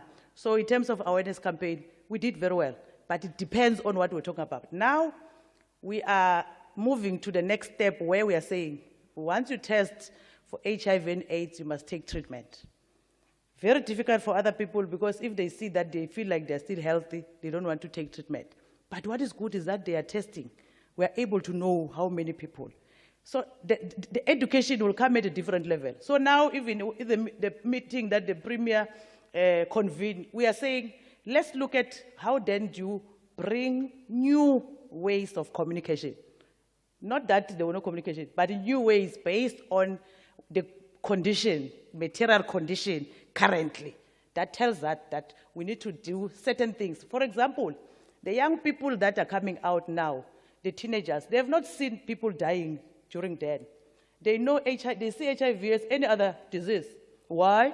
Because when they get sick, people are not dying of HIV it's like people are dying of diabetes and all that. Because it's not like COVID when it came in. So they don't know how dangerous is HIV than you and me who have been there during COVID. So we need to change the way in which we do our awareness campaign. But that there was not communication, it is not correct based on the stats. In the province, we reach our 1990 in terms of the different stages. So it means that the work that government have been doing together with civil society, together with our partners, we did well. Hence now, people understand, even to an extent where our traditional practitioners, if I can bring a traditional practitioner here to talk about HIV and AIDS or any other disease, the tone has changed because we have invested more on training, educating them to an extent where they know symptoms, they are able to refer their own people that comes to Izindumbazabo because they understand that HIV and AIDS and how they are treating them. Before, they could not even use gloves and all that. Now they understand. So we can say we did very well. If you go to the International World Conference, AIDS Conference, that's where you realize the good work that we are doing in the province. Rather than other people, in terms of the discussion that they're still discussing, we are way far ahead as a country in terms of making sure that we deal with HIV and AIDS in the province and in the country. Thank you very much, MEC. We have come to the end of the question. We have exhausted. Thank you so much. We are now moving to the next question. In terms of the question paper, it was supposed to be Honorable Kibi. Unfortunately, he's not here. We're moving to the next item from Honorable Marshall, asking the MEC for Agriculture, Rural Development, Land and Environmental Affairs. Thank you, Honorable Speaker. The question is from Honorable T. Marshall from the DA to ask the MEC for Agriculture, Rural Development, Land and Environmental Affairs. In the 2023-2024 Quarter 4 Performance Report for the Department, the Agricultural Economic Service Program budget was 109,874,000 rand, with actual expenditure of 111,438,000 rand, exceeding by 1.5 billion and 64,000 rand, which translates to 101%. My question focuses on fund allocation and utilization for the Mpumalanga International Fresh Produce Market, seeking insights into financial management and strategic resource deployment. Given the above, will the MEC answer the following questions? Roman figure 1. What is the actual expenditure on the Mpumalanga International Fresh Produce Market from inception to date? Our response: the department has not incurred any expenditure on the Mpumalanga International Fresh Produce Market as it was handed over to DADLIA in August 2024 by the implementing departments. However, as the MEC for TEDET, I can account that by March 2024, 2,496,944,000 rand was spent. And for this current financial year, 153,170,000 rand was spent. Since its inception, a total amount of 2,650,114,000 rand was spent. The second question: on what basis or criteria was the brand new Harvest Joint Consortium selected as the operator for the Mpumalanga International Fresh Produce Market, with specific reference to experience of individual role players of the B&H Joint Consortium, and what benefit will this for commercial and emerging farmers? There was a competitive bidding process where a bid was advertised in public and compulsory briefing held. The tender had an evaluation criterion which was used to select the best bidder. From the submissions of proposals received, Brand New Harvest Joint Consortium was selected as the operator for the Mpumalanga International Fresh Produce Market, based on the following criteria. Detailed viable proposal. Honorable MEC, you are raising an order, Honorable Masang? Yes, Speaker. On which rule? Speaker, I'm not sure we should be on question 44. I beg yours? We should be on question 44, not 45. Question 44 is from Honorable Kibi and is not here. Oh, okay. Continue, Honorable MEC.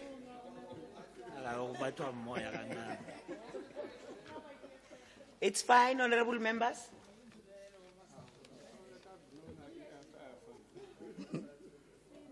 Thank you very much, Honorable Speaker. A detailed valuable proposal, submissions of detailed valuable proposal that clearly indicated key elements, including, amongst others, development of the MIFPM trading facility as a catalyst for change, operational sustainability model and design refinements, positioning of the MIFPM as a staging facility for the export of produce, etc. B&H Joint Consortium presented a compelling proposal that showcased a well-rounded, integrated business proposition for the operationalization of the Mpumalanga International Fresh Produce Market. Their proposal extended beyond a mere focus on horticulture produce. Rather, it encompasses a wider agricultural food basket. This holistic approach demonstrated their comprehensive understanding of the food sector and market needs and how to effectively address them. Previous experience and credentials that are aligned with operational model, submission of proof of proven track record, and a high level of experience in FPM operations and management, FPM agent management, FPM marketing experience, property development and facility management, etc. Not only did the members of the Joint Consortium submit proof of proven track record and a high level of experience in FPM operations and management, but also presented credentials that are aligned with the operational model. Their collective experience in the fresh produce market and broader agricultural sectors was a critical factor in their selection, as it provided confidence in their ability to manage and grow the market successfully. This alignment lays to rest the question about the consortium ability and experience to implement and manage the operations of the Mpumalanga International Fresh Produce Market effectively. Benefits for farmers regardless of scale of production. The selection of the BNH Joint Consortium is expected to provide significant benefits for both big and small commercial farmers from the province and beyond. The consortium's integrated business approach and operational expertise will go some way to positioning the MIFPM as a staging facility for export of produce, thus helping enhance market access and certainty, improve operational efficiencies, and provide better support and services to farmers by focusing on a wider agricultural food basket. The MIFPM will offer a more comprehensive platform for farmers to sell a wider range of produce, thereby promoting growth, sustainability in the agricultural sector, and food security for the province. Financial proposal. Detailed financial capacitation proposal to meet the financial requirements or capacitation for operationalization. The third question, what financial implication does the appointment have for the department, and can we be provided with exact figures of the financial implication? Our response, there is no financial implication on the appointment of the operator for the department, except for the following: work on defects and anomalies that might be uncovered by the site audit, identified programs and objectives to transition the MIFPM from construction to operational readiness. The fourth question, what specific activities and processes will be undertaken during the transition phase, and how will the department ensure that these are completed within the expected time frame of 6 months? Our response, the department and the operator will embark on the following key activities to ensure adherence to the specified time frame of 6 months. Full audit of Mpumalanga International Fresh Produce Market to ascertain completeness and construction, functional ability of infrastructure and equipment, and form of overfunction of infrastructure and equipment according to project scope of work and anticipated traffic. Infrastructure modification, where defects and anomalies are noted. Dry commissioning of system, capital raising by the market operator, stakeholder engagement encompassing buyers, local and international producers, industry regulators, and citizens of the province. Staffing, making key appointments and signing of SLAs with market agents, service providers, and tenants. The fifth question, when is the expected official opening date for the Mpumalanga International Fresh Produce Market, and what factors are influencing the finalization of this date? The opening date will be communicated in due course following completion of works during the transition phase. This includes audit of the entire precinct by professionals to assess functional ability of infrastructure and equipment according to project scope of work, infrastructure modification where defects of anomalies are noted, and dry commissioning of systems to prepare for launch. Estimates are that the above should be completed within 6 months. However, which site audit is yet to commence, it is not known what defects and anomalies will be uncovered, and therefore what modifications will be required, and thus impacting the expected official opening date. Thank you very much, Honorable Speaker. Thank you, Honorable MEC. Honorable Marshall, any follow-up question? Thank you, Honorable Speaker. I would like to extend my gratitude to the MEC for the comprehensive and high-level response to my questions. I would like to request that the response that was provided on behalf of the MEC to be forwarded to our Office I just want to get those figures, please. Thank you. Thank you, Honorable Marshall. Any follow-up question from any other member? Thank you very much, honorable members. We're now moving to question number 46. Unfortunately, Honorable J.E. Lukele is not here, and there's no one that has been submitted to be standing on his behalf. We're therefore moving to the next question, which is question number 47 by Honorable Malapeng, to ask an Honorable MEC for cooperative governance and human settlement.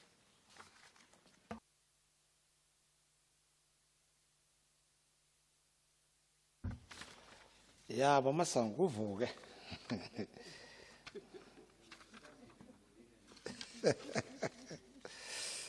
That's on a lighter note. Thank you, Honorable Speaker. Honorable S.M. Malapeng, ANC, to ask the MEC for cooperative governance, human settlement, and traditional affairs. During the May 2024 elections campaign, the ANC came across a very shattering situation of people living in an isolated village called Mekemeke, Ward 29 in Nkomazi, where the entire village, there is not a single decent house, no sanitation, and village has no access to clean water. Is the MEC aware of the situation of living conditions of the people of Mekemeke? Yes. Department is indeed aware, as we had received a request from the municipality inquiring about housing assistance for several families living in the Ward 29 and other neighboring wards. We have started with a process to assist these municipalities, including the community of Mekemeke. Roman figure 2, what prompt interventions can the department make to build? What prompt interventions can the department make to build decent settlement for the community? The following budgetary constraints in the current financial year make it a little bit difficult.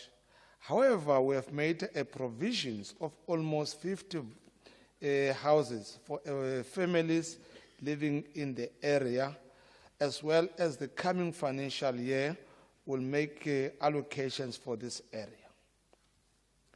Roman figure 3, since 1994, the elderly people in that village reported that promises have been made, assessments have been made, and they have been told they qualify for RDP houses. Can the MEC investigate what happens to the RDP houses that were previously allocated to those elderly people? Indeed, we did investigate the matter, and we discovered that some of the allocations that were made, the preferred beneficiaries unfortunately left us, and those houses were not built anymore. However, the provision has been made to make the beneficiaries of those families to benefit on the said allocation. Roman figure 4, the people of Mekemeke, especially the elderly, prefers to receive the RDP in their own homes and flatly don't want to be moved from their ancestral village. Can government heed to their choice of where they want their RDP to be built? Indeed, the rural housing program caters for the constructions of houses on the communal-owned and rural land, as long as those beneficiaries can produce the PTO from their tribal authorities or any form of letter that confirms the sites constructed is indeed their own. Due to the lack of basic services in the rural area, we have since going to put the VIP latrine as part of the sanitation and the boreholes as part of this water, as it was mentioned earlier. The process is indeed underway to make water available through the boreholes in Mekemeke, Ward 29 in Nkomazi. Thank you very much. Thank you very much, Honorable MEC. Honorable Malapeng, can we get a sense whether you have Thank you very much, Honorable Speaker. The Honorable MEC has adequately responded to my question. Thank you. Thank you, Honorable Malipeng. Any follow-up question, Honorable Masango? Thank you, Speaker.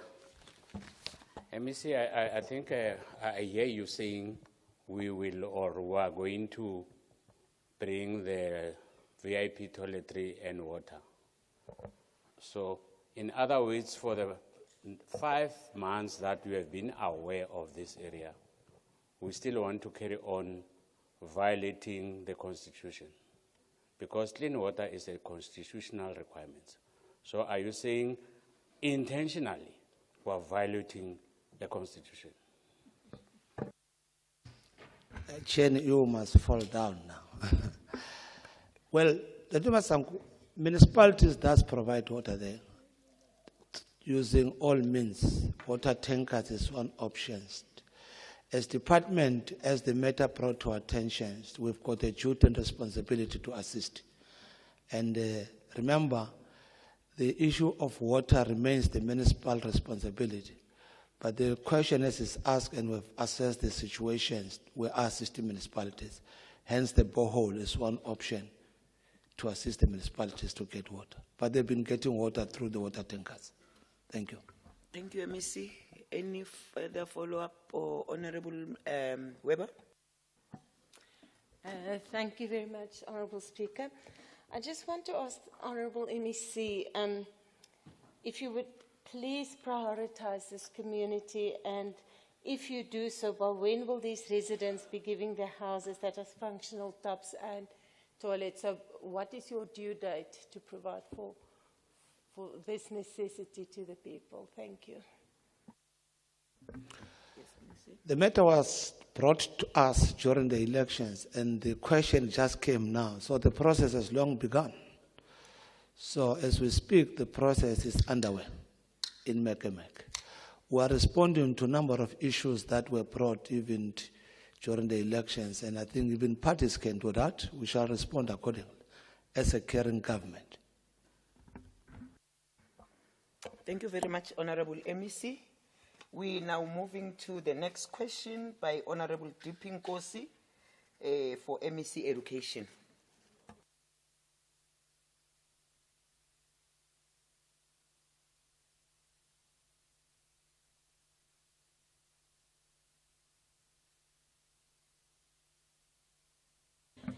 Thank you very much, Honorable Speaker. The question is from Honorable Diping Kosi, ANC, to ask the MEC for Education. The Mkondo Boarding School has been under construction for the past 3 years now. The boarding school is supposed to be utilized by the children of the poor farming communities in the Mkondo municipality and the surrounding areas to prevent them from traveling long distances to school, and also to provide them with better and improved quality education. Roman figure number 1, regarding the above, can the Honorable MEC confirm that the boarding school will be ready for occupation in January 2025? Our response is that, according to the implementing agent, the construction of the school shall be completed by the end of October 2024.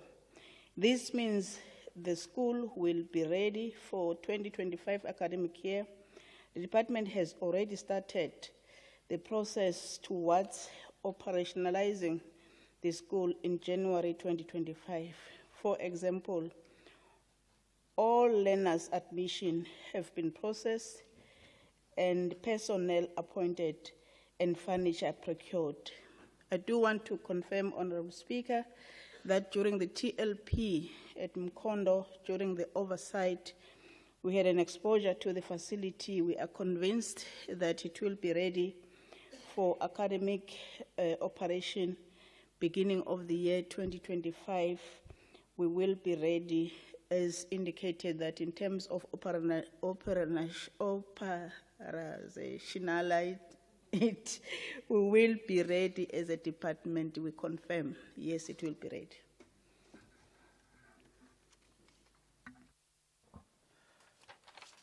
Okay. Honorable. Oh. 2 is, there is no response because we've already agreed that it will be ready, as well as Roman figure number 3, Roman figure number 4.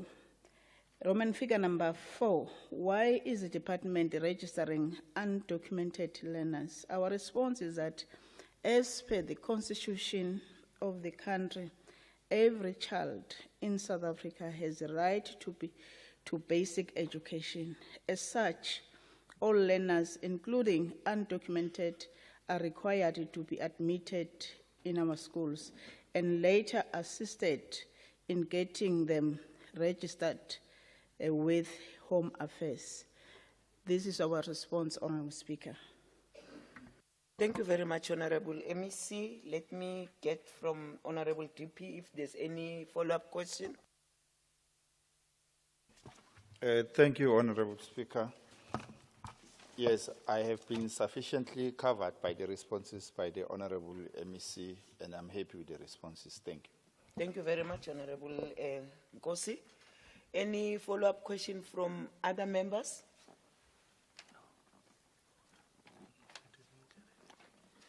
No, thank you very much, honourable members. We're now moving to question number 49, which we're not going to entertain.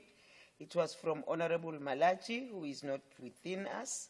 And number 50 from Honourable Sekaledi is not here. We're now moving to question number 51 from Honourable T.G. Kosane from MK Party to ask MEC for cooperative governance. Thank you very much.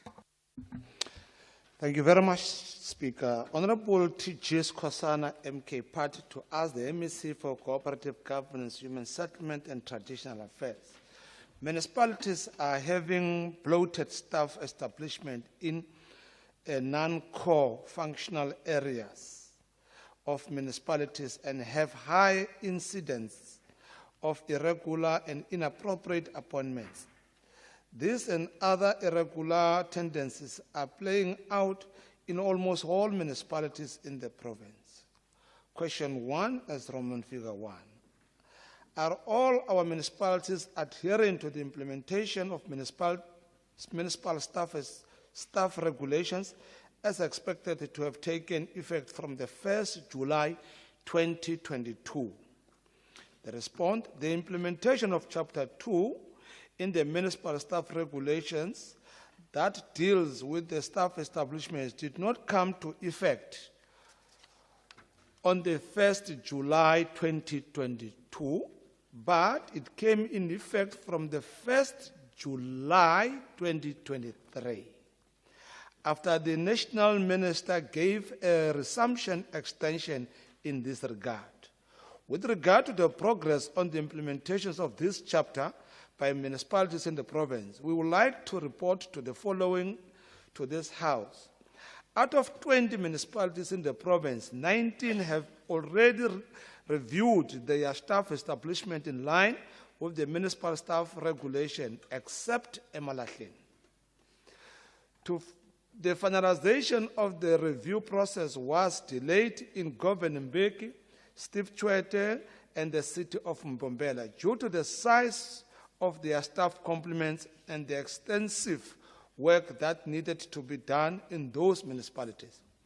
The process in these 3 municipalities have since been concluded. All the 19 municipalities submitted their staff establishment to the MEC for comments. The MEC commented on their submissions, and these municipalities have since amended and adopted their organizational structures in line with the MEC's comment. Roman figure 3, if not, what plans are in place to enforce adherence to the regulations and by when? Department and Nkangala district municipalities are currently supporting Emalahleni to finalize the review process of the staff establishment.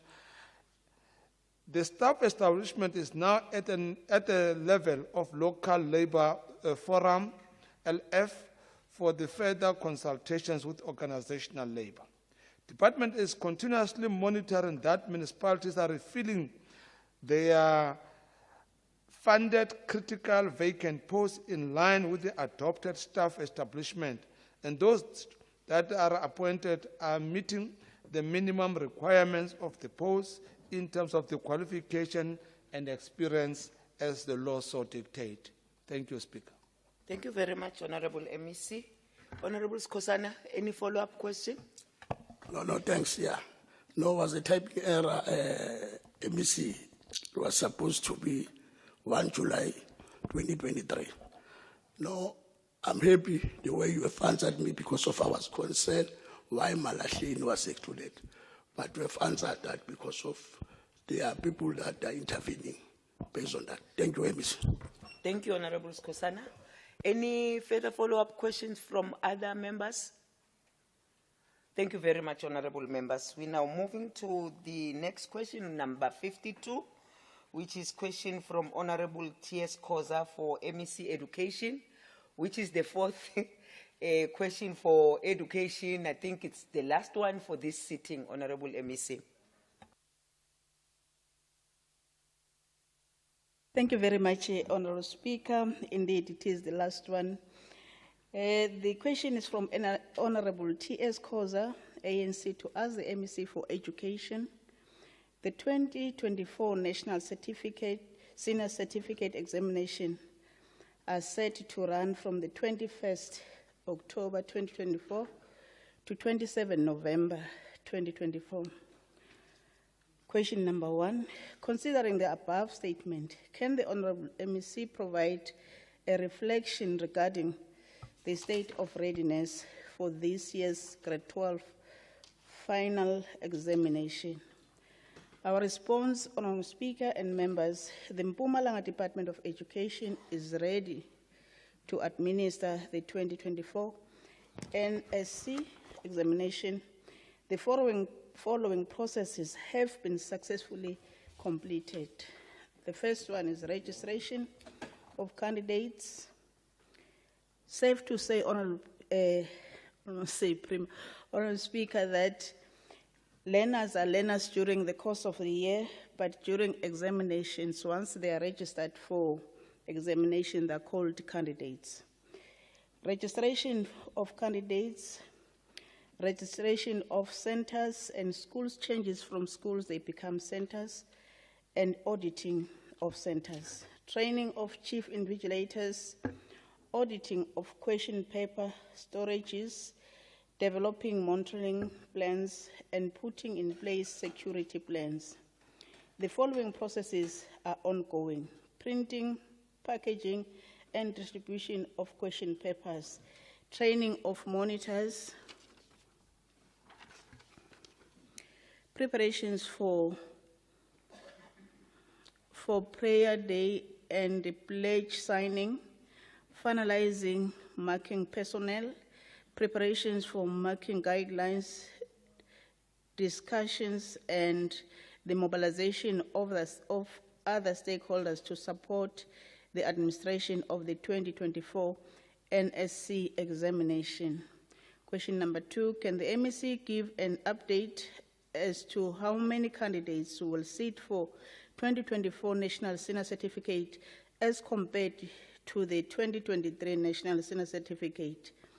Our response is that the 2023 NSC exam consisted of a total of 84,393 candidates, while the 2024 cohorts consist of 77,811 candidates, comprising of 67,127 full-time candidates and 10,684 part-time candidates. When compared to 2023, the 2024 entries shows a decline of 6,582 candidates. This, Honourable Speaker, includes public, private, and independent schools. Question number 3, as this is the 7th cohort for South African Sign Language, home language, how many candidates are registered in the 23 schools nationally? Our response is that, Honourable Speaker, we cannot or we're not in a position to give national figures, but safe to say that we are only, we can only provide provincial statistics in this matter. In Mpumalanga, the offering of SASL will be presented for the third time in grade 12 in the 2024. There is only one school offering SASL home language at grade 12 level, which is Ubukosi Bethu Full Service School in Ehlanzeni. For 2024, the school has entered 15 candidates who will write SASL home language. The fourth question is that, can the MEC give update to this August House as to how many markers have been appointed in how many marking centers, and what was the criteria used to appoint them? Our response, Honorable Speaker, and the House, for the 2024 NSC examination, 5,200 markers and 60 managers have been appointed. This will be operating in 21 marking centers, which are geographically spread across the province. Safe to say, Honorable Speaker, that there are norms and standards that regulate the appointment of markers. Markers are appointed as per performance, administrative measures, and which includes, amongst others, the following criteria. A teacher must be in possession of the relevant teaching qualification for the subject he or she has applied for. Needs and a minimum of 3 years of experience in teaching the subject in grade 12, presents evidence of good performance or results obtained by the applicant in the previous academic year. This is our response, Honorable Speaker, on the question. Thank you very much, Honorable MEC. Honorable Koza, any follow-up question? Thank you very much, Honorable Speaker. All the questions were responded to by the Honorable MEC, and the responses were satisfactory. Thank you so much. I've got no follow-up questions. Thank you, Honorable Koza. From other members, Honorable Weber. Thank you, Honorable Speaker. Honorable MEC, I would like to know what is the average pass rate of our grade 12 deaf learners and deaf and blind learners from grade 12, and what the department is doing to ensure that these learners are very well prepared for this upcoming exams, and how do they compare with our mainstream learners' preparations? Thank you. Honorable Speaker, I missed the first part of the question. Okay. Can you repeat? Sorry. What is the current pass rate for the deaf and blind learners, our grade 12 learners? And then what is the department to ensure that our learners, that's deaf and blind, keep up with the mainstream learners in their preparations to this upcoming exams? Thank you. Okay, no, thank you very much, Honorable Speaker. I can forward the response in writing because it's a little bit different from the original question. Thank you very much. Great. Thank you very much. Is there any further follow-up question? Thank you very much, members. We are now moving to question number 53, which is the question from Honorable Tian Konyane to ask the MEC for cooperative governance, which is the fourth question and the last question for you, MEC, for today. I can see members are tired. So katele, upegile, so katele. Yeah, Honorable Wepakdala katele.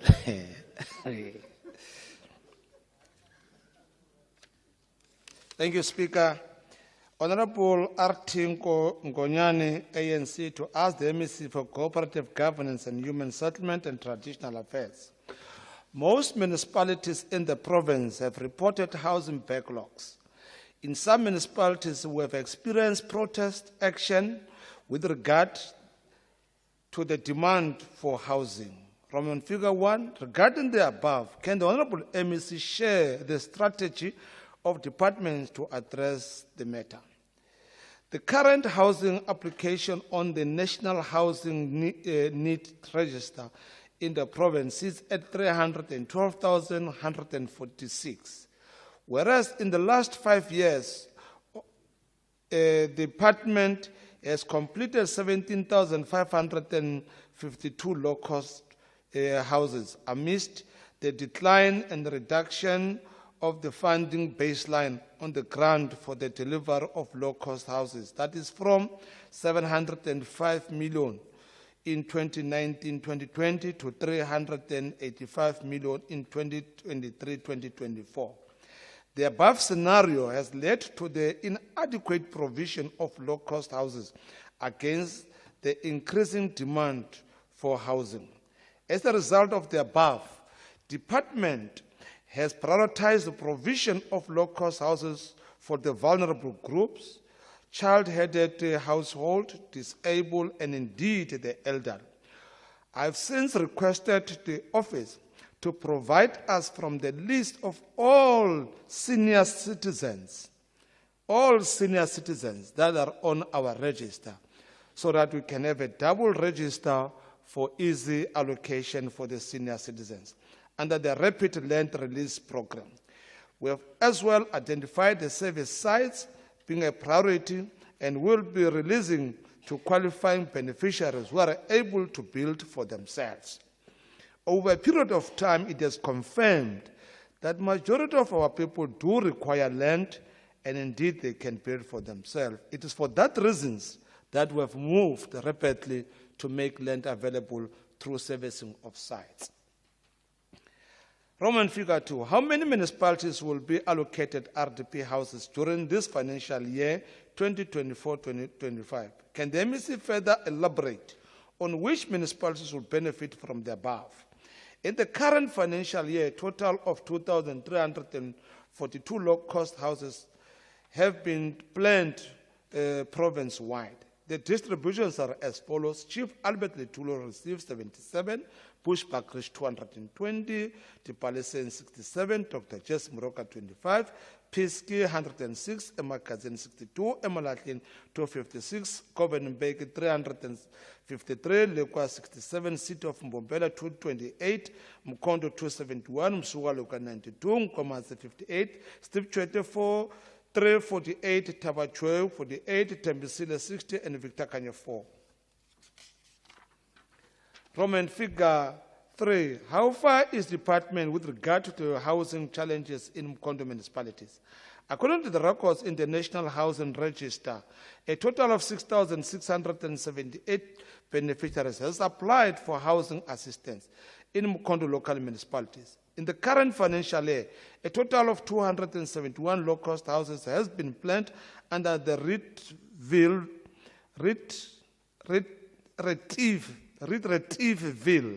Integrated Residential Housing Project and Rural Housing Project program in the following villages, that is Pola Park, Emangosutu, Eswepe, Izinkonjeni, Emlazi, Nongena, New Plus, Trefontaine, Skutata, Emahlabatini, Togozazi, and Trefontaine. Out of the planned 274 low-cost houses for the current financial year, 102 low-cost houses are reportedly completed as of the end of August 2024. The outstanding number of houses are planned for the completion before the end of the financial year. Roman figure 4, the department is anticipating completing all unfinished RTP houses as a serious concern in the province. When and what is the strategy thereof? A total of 1,511 unfinished low-cost houses are recorded as of August 2024. The houses are at a different milestone: foundation level, wall plate, roof, and finishes level. The houses are planned for the completion as part of the annual target of the 2024-25 financial year. The contractors are closely monitored and cautioned in instances of poor and slow performance. We have since terminated some of the contractors and reallocated the work to those contractors that they were not able to complete the work as expected by department to perform the expected obligations. Thank you very much, Speaker. Thank you very much, Honorable MEC. I have just received an apology from Honorable Konyane, and she requested that Honorable Mlombo will be standing on her behalf. Therefore, Honorable Mlombo, is there any follow-up question? No, thank you very much, Honorable Speaker. The response was comprehensive. Maybe what I can ask is that the written response be forwarded to Honorable Nkonyane because she is not here.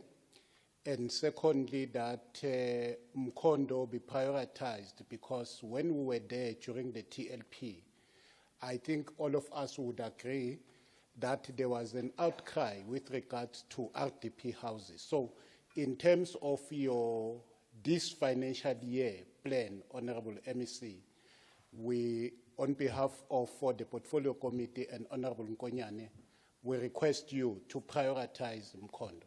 Thank you very much. Thank you very much, MEC. You may take your seat. Thank you so much.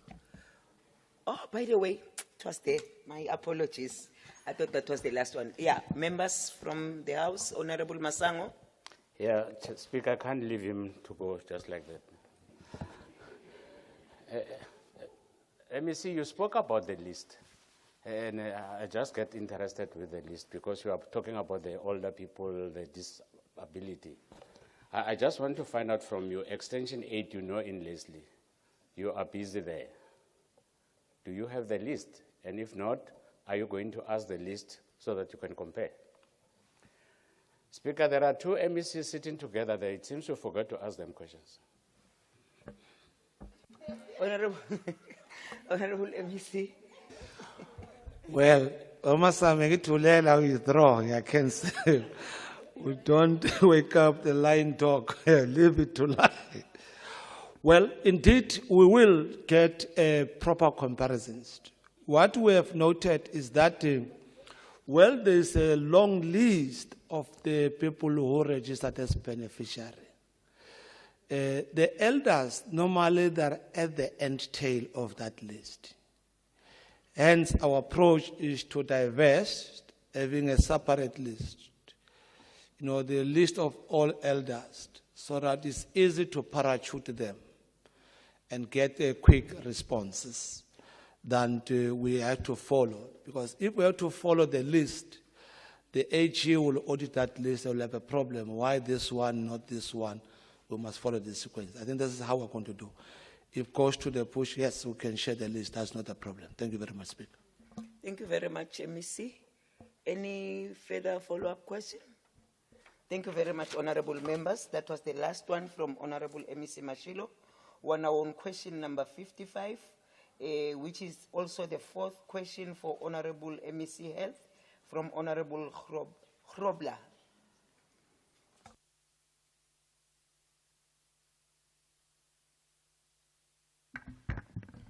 Thank you, Honorable Speaker. The question is from Honorable Grobler to ask the MEC for Health. With regards to expired medicine and obsolete equipment, can the MEC please indicate the following? Whether the department's hospital clinics and the medical depots destroyed any expired tainted medication and or obsolete medical equipment for the financial year 2022-23 and 23-24, and what was the value of thereof? Yes, the department destroyed expired medicine in the financial year 22-23 and 23-24. The value of expired stock in 22-23 is 3,017,384.27, and the value of expired stock in 24-25 was 775,705.71.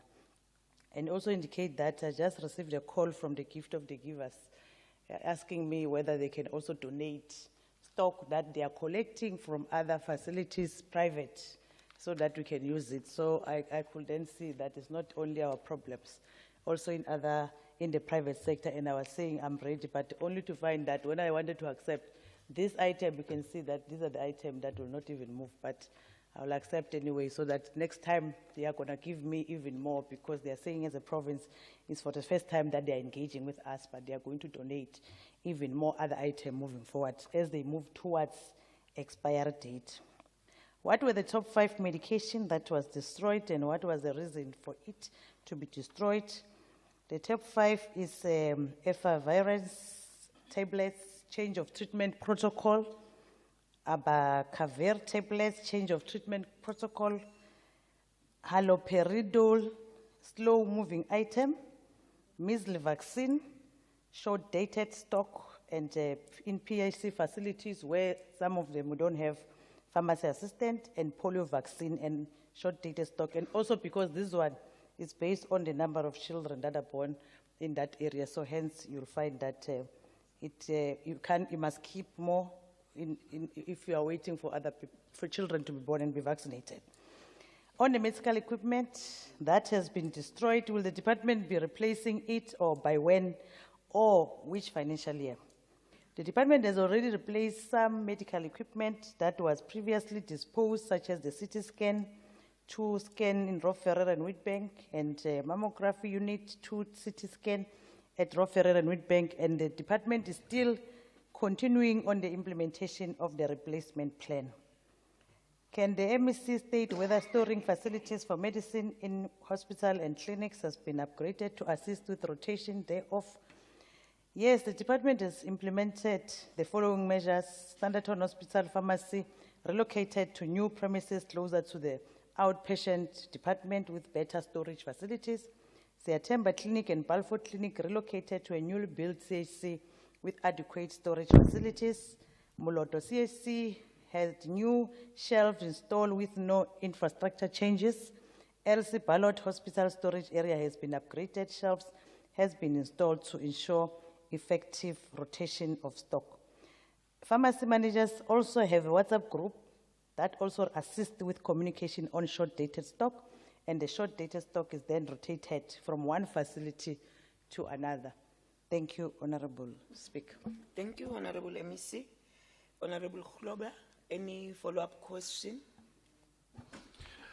Thank you, Speaker. Not really a follow-up. I just want to make sure about the date. Is it 23-24 or 24-25, which you said now, MEC? And then I also didn't get the amount of medical equipment that was destroyed.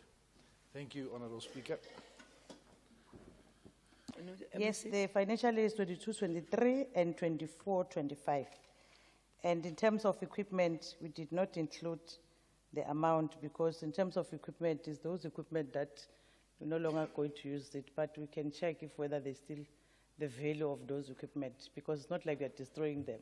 It's the lifespan of the equipment. So there's most of the time they are saying you can't use it, so maybe you can go in and cost it, how much is the value of those equipments.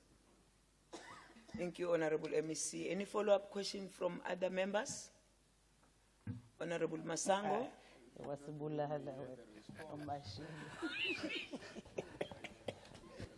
No, MEC Mashilo.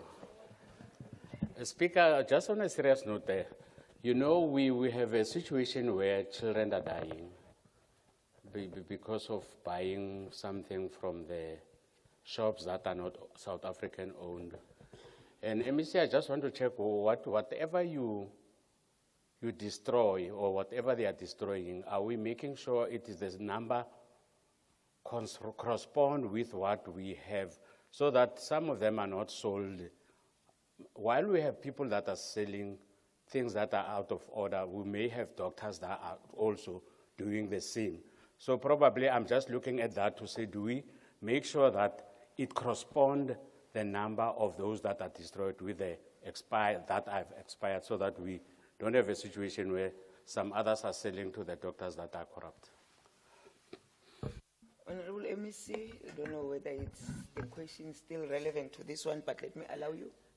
Yeah, is referring to some corrupt element in that regard. And those things, they will not display themselves unless it comes to your attention, because as we get numbers to say, obviously there are numbers, hence we have got figures. As far as, it means that there are items we can even point out to say this is the kind of medication that we have destroyed and the amount of it. So maybe that's something that we can look at to say if whether they are saying this is the number of items and the amount, is it really all destroyed? What you're raising is something that might be happening. We cannot dispute and say and rule it out that is not happening. So it might be happening, and indeed when it goes out, it might even have the tag of the department, and it might raise question as if it's us who have given a patient medication that has expired because it has got that tag. So it's something that we can go back and look at and make sure that indeed when they are saying they've destroyed it, it is correspond with the number of items. Thank you, MEC. Do we have any further follow-up? Honorable Khulobla, you have missed your opportunity. Okay. Speaker, my apology, it's not a question. I would just like to see those answers, if the MEC can submit them to us in writing, because I think you answered the wrong financial years that we asked. MEC, so if you can just submit, and if you answered the wrong ones, then I'll ask you next time again. Thank you, Speaker. The MEC will submit them in writing, not a problem. I think that was the last on this department. It was the fourth one. We are now on question number 56. Unfortunately, this question was from Honorable Pungane Mtweni, and I'm not seeing her, and she didn't even indicate who is standing on her behalf. Therefore, I am going to move to the next one, which was supposed to be number 57, which was meant for education, which we have indicated that MEC for education has exhausted the number of questions that were supposed to be responded by her.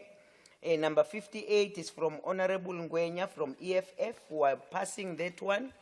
Number 59, it's from Honorable Weber, also for education, who have passed. Number 60 from Honorable Paddy, I think she is also not here. Number 61 from Honorable Ndlovu from EFF is not here. This brings us to the end of our oral questions for today, honorable members. As a result, we have come to this session, to the end of this session of question time. We are now requesting the Secretary to read the third order of the day.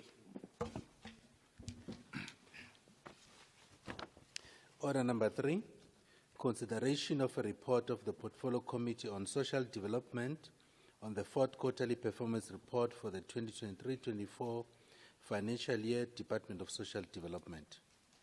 Thank you very much, Secretary. I now call upon the Honorable Mlombo, as I earlier indicated that Honorable Nkonyane, the Chairperson of Social Development, requested to be excused, and she requested that Honorable Mlombo, the Chair of Chairs, to stand on her behalf. On that note, I'm calling upon Honorable Mlombo to come before the House. Thank you very much, Honorable Speaker. On behalf of the Portfolio Committee, I request the Honorable House to accept the report as presented. Thank you. Thank you very much, Honorable Mlombo. I'm informed that there's no debate on this report. Now the question before the House is whether we agree to adopt the report. Agreed. As so agreed. Secretary, to read the fourth order of the day. Order number 4, consideration of a report of the Portfolio Committee on Public Works, Roads and Transport on the fourth quarterly performance report for the 2023-24 financial year, Department of Public Works, Roads and Transport. I now call upon Honorable Sidel, the Chairperson of Portfolio Committee Transport, Portfolio Committee on Work, Roads, Transport, to bring to the give the report. Thank you very much, Honorable Speaker. Indeed, on behalf of the Portfolio Committee, we must indicate that we had received the report from the department. We've analyzed, made observations, and arrived to findings which we further recommended, Honorable Speaker, on the report. So therefore, on behalf of the Portfolio Committee, I move that the House adopts the fourth quarter performance report, which is vote 8 of the Department for Public Works, Roads and Transport. Thank you very much. Thank you, Honorable Sidel. I'm also informed that there's no debate on this report. Now the question before the House is whether we agree to adopt the report as tabled by Honorable Sidel. Agreed. As so agreed. Secretary, to read the fifth order. Order number 5, consideration of a report of the Portfolio Committee on Community Safety, Security and Liaison on the fourth quarterly performance report for the 2023-24 financial year, Department of Community Safety, Security and Liaison. I now call upon the Chairperson of Portfolio Committee on Community Safety, Security and Liaison, Honorable Monini, to table a report. Thank you, Chair. On behalf of the Portfolio Committee, I want to move that this report be accepted. This is the work of the committee that has met. Chair, Honorable Speaker, thank you. Thank you, Honorable Monini. I am also informed that there's no debate on this report as well. Now the question before this House is whether we agree to adopt the report as tabled by Honorable Monini. Agreed. As so agreed. Secretary, to read the sixth order. Order number 6, consideration of a report of the Portfolio Committee on Health on the fourth quarterly performance report for the 2023-24 financial year, Department of Health. I now call upon the Chairperson of Portfolio Committee on Health, Honorable M.N. Muhlongo, to table the report. Thank you very much, Honorable Speaker. I am honored to table the report of the Portfolio Committee on Health for consideration. This report showcases the Department's health progress in addressing crucial issues reflected in improved service delivery to our people. The report highlights significant progress in healthcare, in primary healthcare services, combating communication diseases, and investment in health infrastructure and human resources. Honorable Speaker, I move that this House consider the fourth quarterly performance report for the 2023-2024 financial year. I thank you. Thank you very much, Honorable Munene Mhlongo.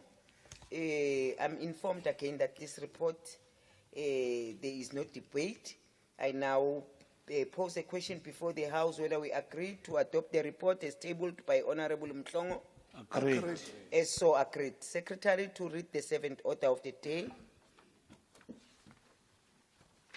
Order number 7, consideration of reports of the Portfolio Committee on Human Settlements, Cooperative Governance and Traditional Affairs.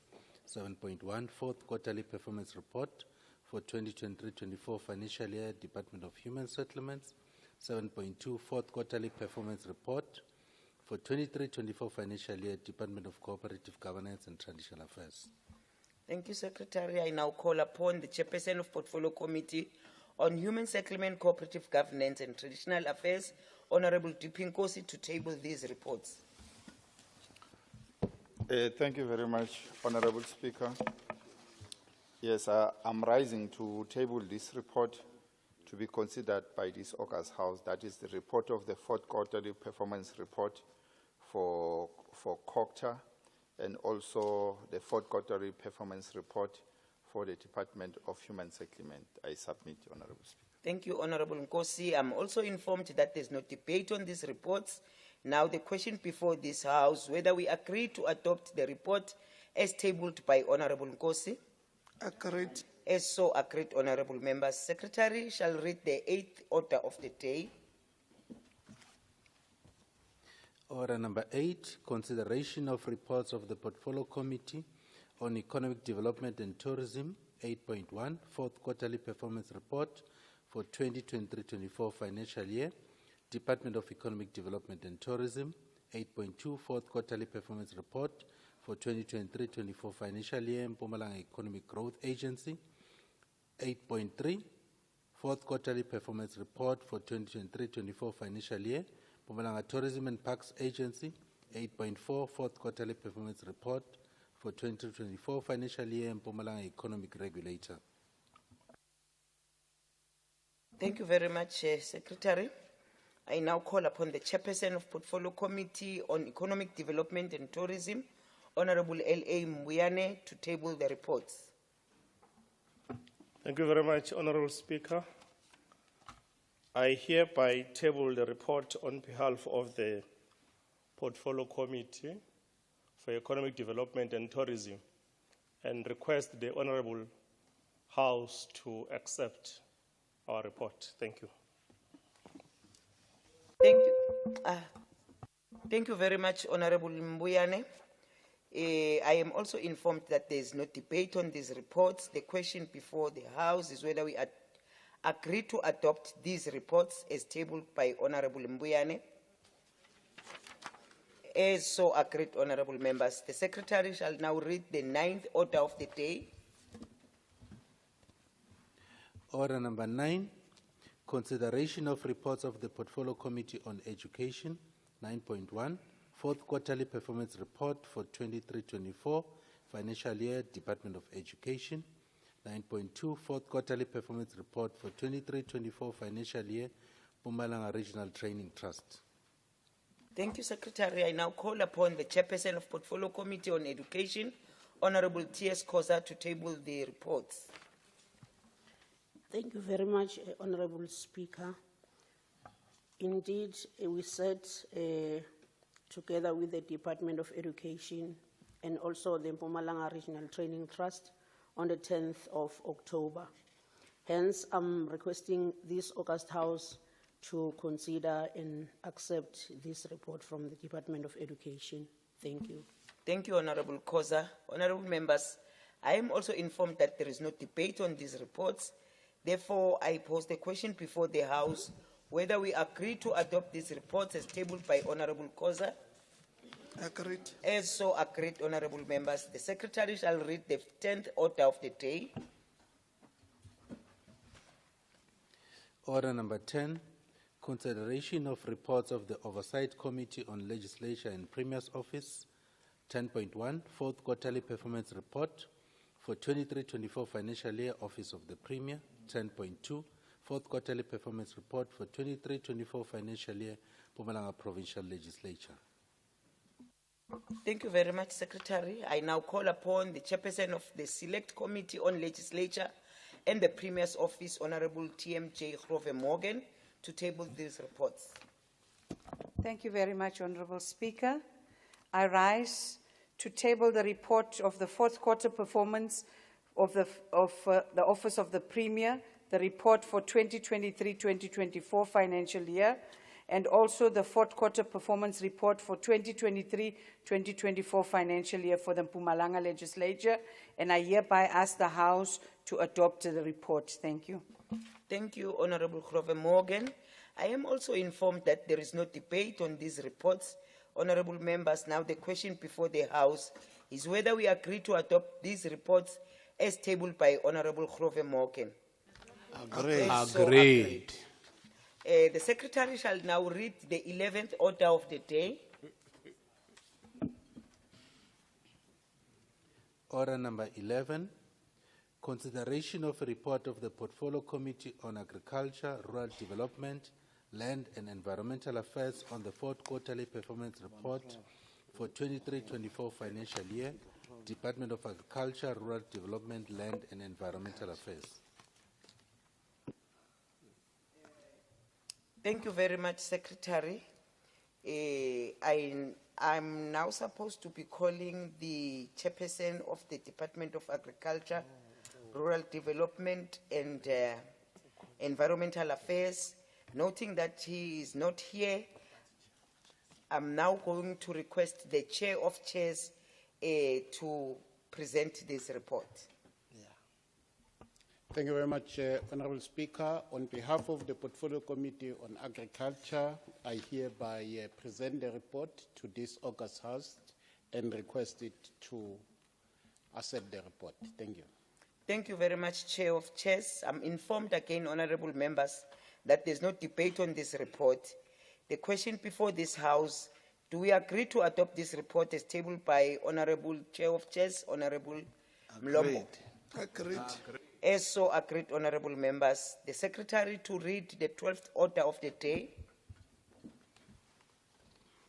Order number 12, consideration of a report of the Portfolio Committee on Finance on the fourth quarterly performance report for 23-24 financial year Provincial Treasury. Thank you very much, Secretary. I'm calling upon the Chairperson of Portfolio Committee on Finance, Honorable S.M. Malipeng, to table this report. Thank you very much, Honorable Speaker. I rise as the Chairperson of the Portfolio Committee on Finance to table on behalf of the Portfolio Committee the fourth quarter performance report for the 2023-2024 financial year and request the House to accept. Thank you very much, Honorable Malapeng. I am also informed, honorable members, that there's no debate on this report. I therefore call for the House to whether agree to adopt the report as tabled by Honorable Malipeng. As so agreed, honorable members, the Secretary shall now read the 13th order of the day. Order number 13, consideration of a report of the Portfolio Committee on Culture, Sports and Recreation on the fourth quarterly performance report for the 23-24 financial year, Department of Culture, Sports and Recreation. Thank you very much, Secretary. I'm now calling upon the Chairperson of Portfolio Committee on Culture, Sports and Recreation, Honorable B. Globler, to table the report. Thank you, Honourable Speaker. I rise on behalf of the Portfolio Committee of Culture, Sports and Recreation to table this report on the fourth quarter report for the department, and I ask the House to accept the report. Agreed. Thank you very much, Honourable Globler. Agree. I am informed, honourable members, don't distract me. Informed that there's no debate on this report. Now the question before the House is whether we agree to adopt the report. Agreed. As tabled by as so agreed. Honourable members, this brings us to the end of today's business. You are now requested to remain standing at your places until the procession left the chambers. The House is adjourned until Friday, the 25th of October, 2024 at 10 o'clock in this very same chamber. Thank you very much.